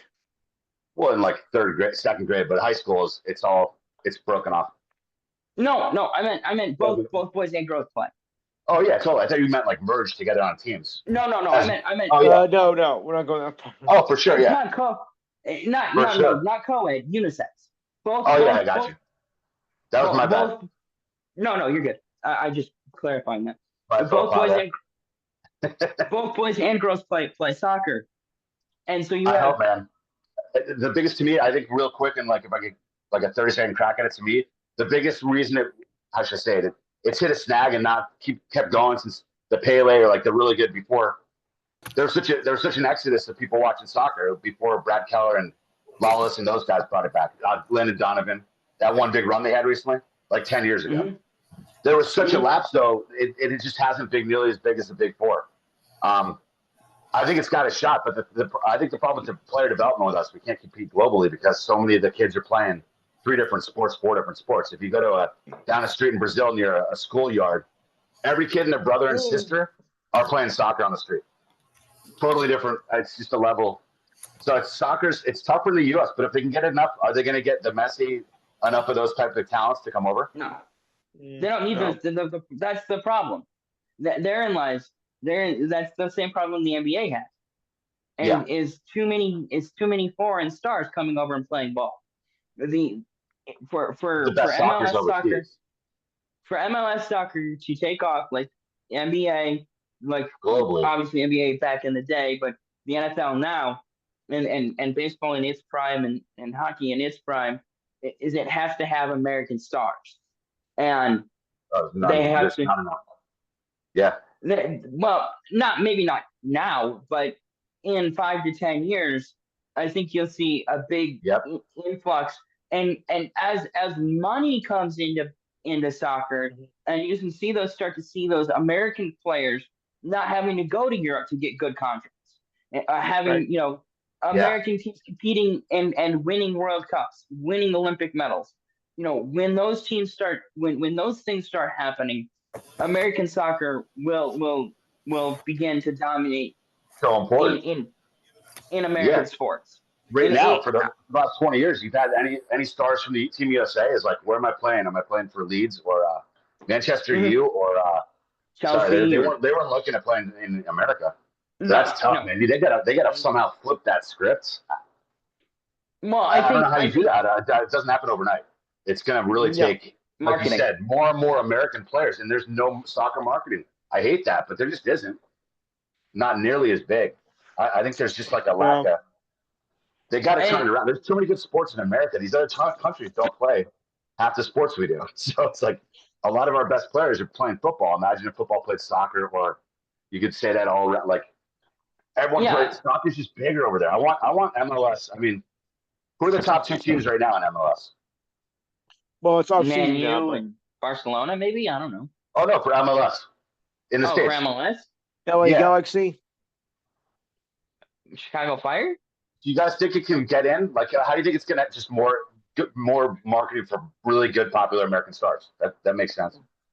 Yeah, I mean, and I think that MLS, if you really want to be influential in the American sports landscape, you have to embrace the college game. You have to embrace the high school game. The leagues have to create a pipeline where kids, where players, where people, where fans are watching these kids grow up. And that's the thing that the NBA has, or the NFL has done so well over the last 20 years, is whether it was, Manning and Brady or Breeze and, Luck, and then, Mahomes, and all of them, yes. Now you have Burrow and Allen, and then you have Jaden Daniels and Hurts, and then next year you're gonna have 2 or 3 There's so many like star-worthy players. There's so many really popular players that people are really avidly eager to watch. It's really remarkable. It's like another sport. And so for the MLS to make a dent, they have to embrace the NFL model, and that's marketing the MLS through the development series, college and high school, and retaining those stars, and retaining those stars through the pipeline. You don't see, Patrick Mahomes had a contract, with Oakland. He chose to play football because football embraced him. Because football wanted him to come play. LeBron basketball. Yeah, Steph Curry. Steph Curry would make a sick center midfielder in soccer. Sure. Mm-hmm. Who's to say that guy would be amazing dishing the rock in transition up the pitch? So it's like all those guys have transferable skills that could shine on a pitch in soccer. But in America, a lot of those guys are going to hoops right away. Or the bigger, some guys in different regions, a lot of them and their brothers are all going signing up for football right away. And soccer's in the same season here as football. You're just inevitably not getting all the talent. That's the biggest. It is a hurdle. Yeah. I don't know how you change it. Hey, don't play football. Come over to soccer. It's like as footballs get more popular, it leaves the soccer pool it's taking some minnows out of that pool, taking the talent away too. Well, like soccer has to be able to pay its players. Yeah, they have to create kids that want to play. They got to have excitement again. And having, and having a pool of money to play with. Well, Brad and I, we used to talk about the XFL when they first brought it back. And we were talking about $30,000 a year to play off-season football. Mm-hmm. And we both were like, no, get hurt playing off-season football. Yeah, it's been so tough to market those different leagues. Everyone's got an awesome idea, and most of the times I'm always optimistic in life. I try to be. It's a crazy world, so it's like I'm psyched every time. And then it's just something always flounders or something fails, whether it's Vince McMahon or I like when there's more teams and more people playing. Those guys are working their butts off, and some of them end up back in the league or in the league at 30-year-old rookies. Like, I like the more people playing, man. Those guys want to do it. Good for them, man. I hope they would live their dream and get into the NFL. It happens. But good for them. Keep playing. And I think the problem is that so many, the thing about it is that the NFL has so much damn money. The NFL has all the money. Yeah. Yeah. And baseball, hockey, and basketball, soccer, NASCAR, everybody else is looking for another dollar. And the NFL is like, this is our big wheel of money. We're going to spin it today and see which one it lands on. Ooh, another $1 billion. Yeah. Every league, it's all about the Benjamin. It's all money driven. NFL is the king of the king. The Benjamins. The king of the big ones is the NFL. King of the heavyweights. And I think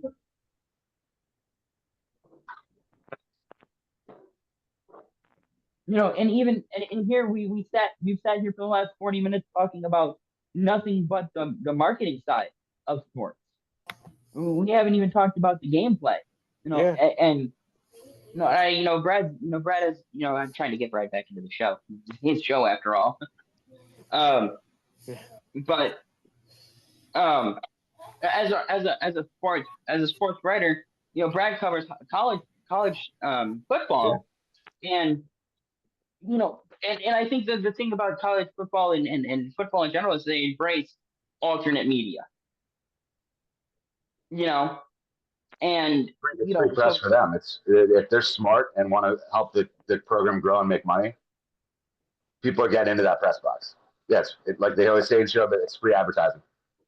You want to help me make money and tell everyone and show everyone our games and our players? Here's a pass. It's a no-brainer for them. What are they risking? What are they losing? It's a free win for them. Free win. Any press is good press. When you're the big boys. Well, Brad can correct me if I'm wrong, but he's been a beat writer for the Bulls for 5 or 6 years, and it took him 2.5 years to get a press pass for the Rays. Yeah. 7 years for the Bulls. This is will be my 8th year. They treat you awesome, right? Right. They treat you probably awesome. It's great, and man. I'm getting ready to start my 2nd year for lacrosse, women's lacrosse. Nice. Baseball. Brad, you gotta help me write a couple of lacrosse articles with you, man. I can help out if you need any help with some of the lingo. USF's first official women's lacrosse game is this upcoming Friday, the 7th. Nice. And I'm gonna be there. I've got a chance to tell you guys, I did get credentials for what they call spring sports in college. Sweet. But anyway, my pass is baseball, softball, Nice.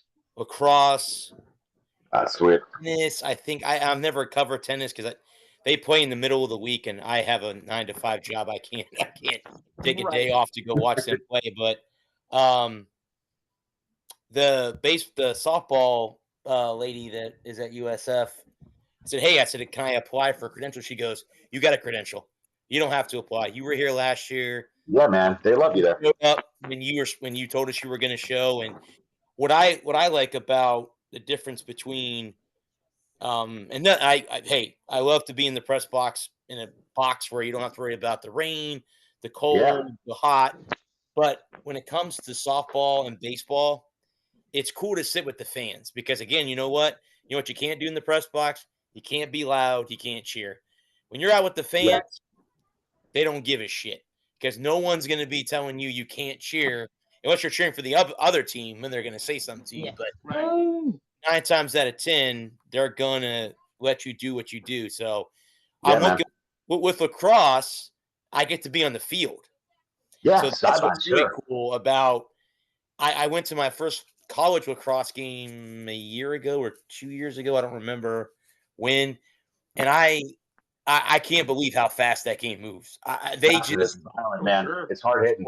Just score. Just score. I mean, it's just quick, easy. It moved fluently, and I know it's like hockey, but yeah. I was telling you about when we went to the Rays, man. I had so much fun hanging out with you, man. I was telling you, like, it's just so much bigger for whatever reason. Florida's getting a lot bigger too. With MGM is huge now. With the training side, the sports science, and everything. Have you? But, speaking of the Trop, have you guys seen the picture that they took from inside? Yeah. No roof. Did you guys see that photo? You want me to show it to you? You want me to show it to you? Hang on a minute. Yeah, hell yeah.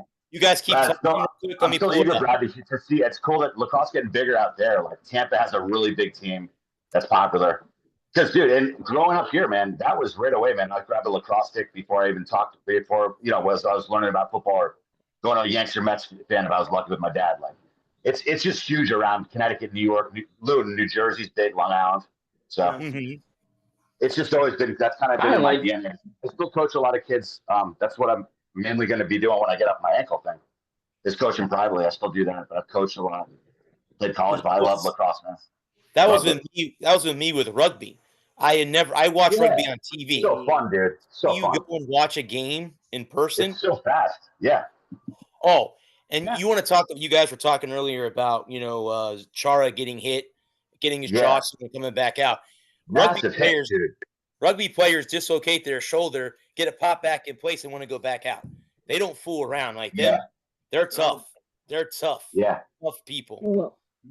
Okay, hang on a second. Let me share this thing real quick, guys. You guys see the what this looks like. Yeah, go for it, Brad. This is what what Tropicana Field looks like. I can't get the whole. Okay, I'm gonna have to share it with you guys, and then I'm gonna have to show. You like scroll around on it here. I'm gonna have to scan up because I'm not gonna be able to see the whole. Here we go. I think it's right here. Okay, so this is what it looks like right now. That's the roof without the cover on it, and then there's the field right there. So there is Tropicana Field, right there. Yeah, devastating damage. That's the damage from the hurricane. So, yeah, you're not supposed to see the inside of the field without the cover. You're not supposed to see the sky. So, yeah, that's what that photo was taken by Mark Topkin, who is been the lead Rays writer for since the team came into existence for the 20 years, right? 30, 25 years. I'll tell you something about him. I never really had a conversation with him last year, but he's very approachable. He will talk to you. He's not not one of those arrogant writers who won't talk to you. He talks to everybody. He really is a nice guy. The fun thing about the Rays was the guy that runs the press box for the Rays. He's an older gentleman. His name is Duke, and he runs it like it's his box. You follow his rule, but he is like, if you need anything from stats to stuff media guide, or you need how to get to some, the man knows everything. The man will tell you, hey, by the way, because like I went for one game, the one game that I went to a couple years ago. He's like, well, welcome in. He goes, if you need anything, come talk to me. You want stats, you want food, you want to know where to go get food, I'll tell you. I'm like, cool, thank you. I mean, he didn't have to do that. I was a nobody. I'm a nobody. Yeah. I'm not there every night. And that's the same way with USF. Once you get to know the guys in the box, it's extended family, man. Every game. I was back in the day, doing a high school college beat, just the same shoes. It's so fun, Brad. I'm glad that you're doing that now, man. Good for you. But I had a blast, man. You know, my small little way, and it was like you become friendly, really friendly with athletic trainers. The coaches, of course, you meet the players, man, because they see you around a lot. It's like you're rubbing elbows. You become kind of part of the team in a small way, but you, it's meaningful. You're like an extended member to some extent. You're kind of around them, and it's really cool. You're watching them a lot. They know you're passionate about it. The right people respect that, so they like having you around. I'm sure. That's what I like about baseball is when you sit in the stands, you get to meet parents or grandparents. Absolutely. And that's fun. You know, I wrote an article. Last year I was with my dad actually at a game. My dad's come with me to a couple games. And I was there with my dad, and we bumped into a family, and I happened to write an article about their son. They're like, well, man, that's awesome. And I handed them my business card, which was the one that we have with all our names on it. Yeah. And I'm like, I said, this is it. So, and I got some response from families like, hey, thanks for coming out. Thanks for writing about us. I tried to get the catcher guys on the show, but when they changed coaches, because USF changed coaches from their baseball coach, they changed coaches this past year. So I'm my first baseball game, I believe, is the 21st or 28th. It might be the 18th. They're playing Florida State. So go talk to the winning pitcher. Go talk to the winning pitcher after the game, man. You got credentials. Walk right on up there. I'm gonna go watch. You're as official as anyone in the stadium. Walk right up like because you do belong. Let me look real quick. Let me look at my calendar. Game interviews. Then you got the quotes in your body paragraphs throughout the article.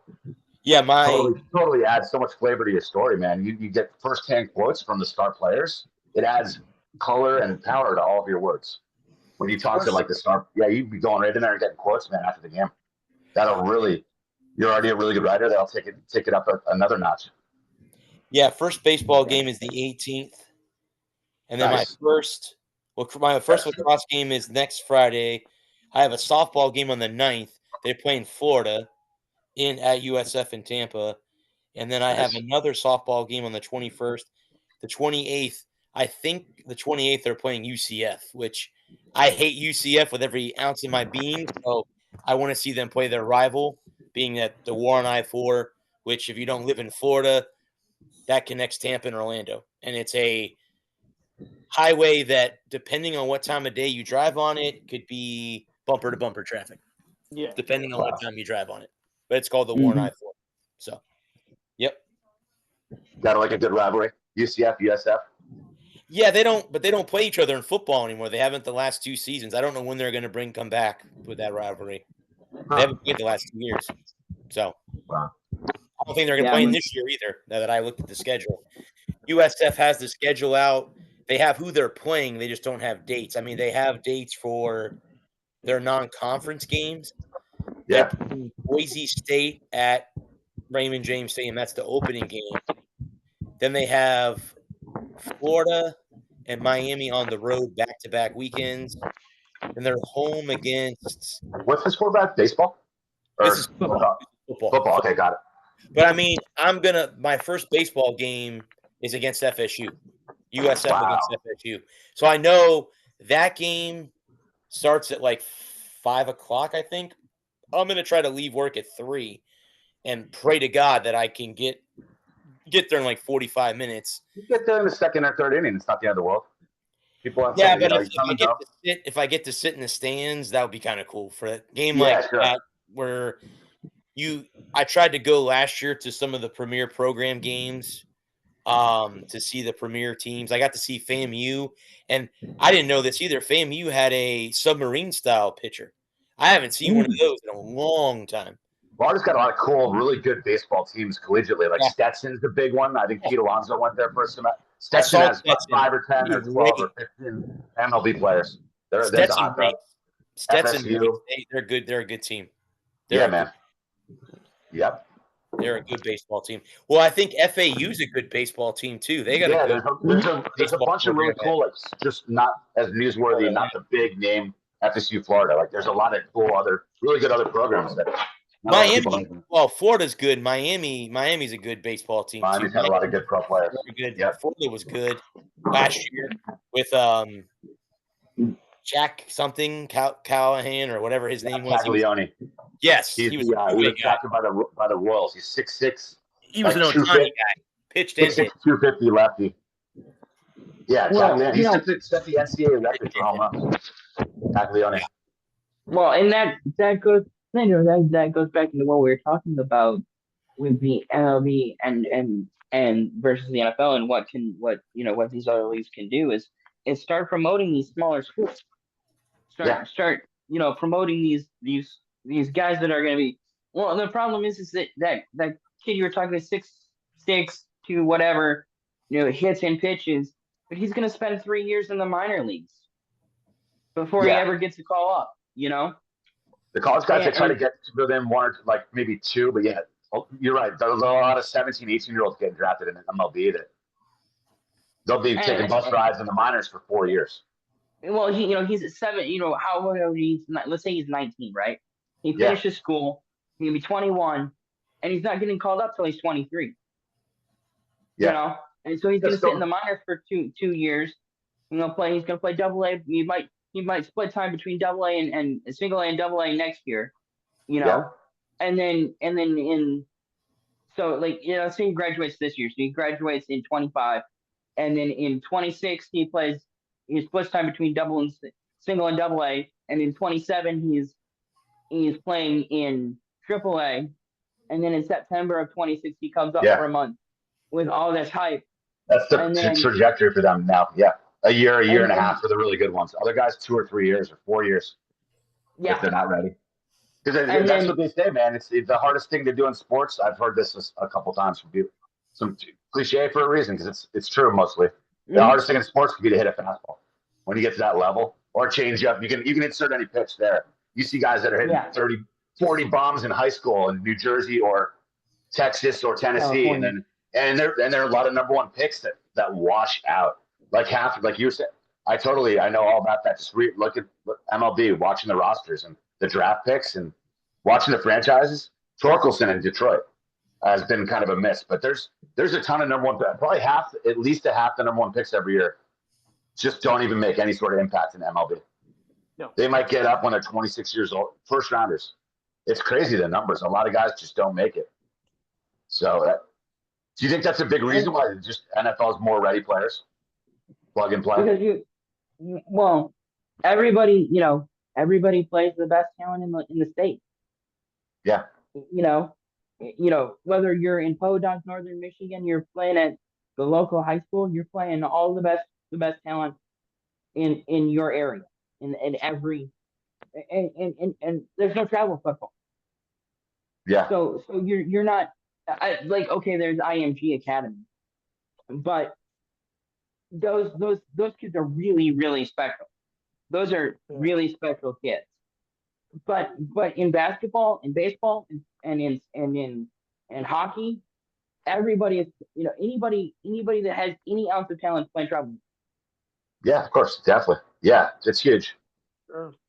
I think MLB can get back there. I don't know how they meet the marketing and just the elite rankings and ratings, network ratings and money, revenue that all does. I think I'd put them second, personally. I don't know. Can hockey ever get top 2, or are they going to be 3rd or 4th? They're up 3rd. Or are they 2nd? Yeah. They're 3rd or 4th, you think? Yeah. And the hockey's equally incredible sport. It's just the damn marketing and the player development like that. It's just different. I want soccer to blow up, but I've been waiting. Being in my 40s now, I've heard that. Like I'm more pessimistic because I've been built up before to hope for it, and then I'm like, it just flounders. You know what I mean? I'm a little bit cautious. I want it to happen. Yeah. Hopefully, MLS thrives. I hope it does. Yeah. Yeah. Well, I think soccer of the big four, soccer has the best chance to be number two because of the way that I think you're going to see a slowdown in the NFL because I think fewer kids are going to play football in high school over the next 10 years. I think parents are going to be more pushing their kids to playing soccer. But the problem is that soccer doesn't have the money. The MLS until MLS teams can have a roster that's $250 million a year and can pay players 30, 40, 50 million dollars a year like the NFL does. Yeah. And it's just different ball games right now. They got to figure out a way to really somehow get close to that level. Yeah. Keep building it.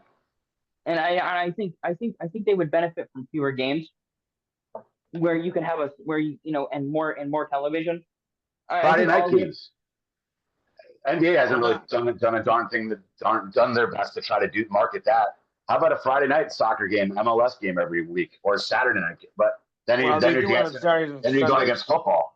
Then you're going against football, though. But then it could be off season as well. If it's summer, then you can do that. Yeah. But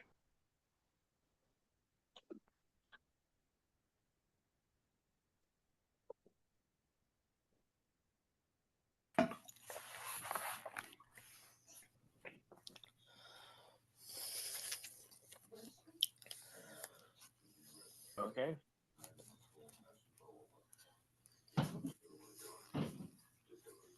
It's 10 o'clock, so I was gonna let. Yeah, Lou, you want to go ahead and talk about your show before we get off? All right, Enhanced Sports Show rolls on. Saturday, 4 to 6 p.m. Eastern Time. Number is 512-543-4662. We got a lot to talk about this week. We'll recap the NFL championship games that took place last weekend. One was great. The other was, well, that. We'll also go through the NFL award nominations list. I might touch upon the Pro Bowl games, if the time allows me. We'll go through some MLB off-season moves, the NBA reserve list, the All-Star game, which just was announced a little while ago. Any NHL news that comes our way, and the recap the finals of the Men's Australian Open. We'll also have our regular features, the ridiculous sign of the week. I think I got one. Sports trivia, this week in sports history. Your thoughts and comments are always welcome. The feel-good story of the week and the monthly sports schedule and standings. Don't forget, check us on YouTube. Just go to YouTube and type in theenhancedsportshow.com and it'll take you there. But remember, type in YouTube first, then type in the Enhanced Sports Show. Otherwise, we're all screwed. I see. That's the key, folks. All right. Well, thanks to these guys for helping me out again today. Sad day for me personally, but again, I've had better days. I want to thank Dennis for coming on. I think he wanted to come on, guys, during an interview. So the next time we do an interview, I'll have him come on. I think he wanted to kind of look at that more than anything else. So I'll just come in and interview people we bring in? Yeah, he wants to see how we interview people. I mean, he did it on his show, so he knows how to. I guess maybe he just wants to see when is his show. He can listen in, or if you guys want him, many ways, Lou, to get a hold of him. He's got a Discord channel. He's got a YouTube channel. I called a football game for him earlier this year, but he's more of the he's up in the Northeast. He's like in that Boston area. He's a big Red Sox fan and Celtics and stuff like that. He's a Northeasterner. But anyway, good to have him on. I want to thank the men and women of our armed services and our first responders. Thank you so much for doing what you do. Guys, we will be back next week. We can preview the Super Bowl, talk about the Royal Rumble that's going on tomorrow, and anything else that comes up. Were you guys okay with the way I sent the links today? Is that okay? Yeah. Oh, yeah, sure. That's fine. Oh, but I just want to quickly say, man, I'm really that'll sorry I missed be the fine. first part, and No, you've okay, done you a have great faith. job. I almost couldn't get Make in. no big You're a terrific guy, and you're doing a lot of great things in your life. I know 100% your mom is very proud of you every moment. So, sorry I missed it. Sorry I missed it, man. But all my best, all my love. That's the question that I always ask myself every day. Is that question right there? So, I hope that's what I hope. So, but yeah, like I said, guys, we'll be back next week. Until then, I am the Sports Show Bradley Walker, and we have been part of NGSE Sports. Until then, peace. Okay. Good show. See you guys. Lead off. See you later. Have a good night.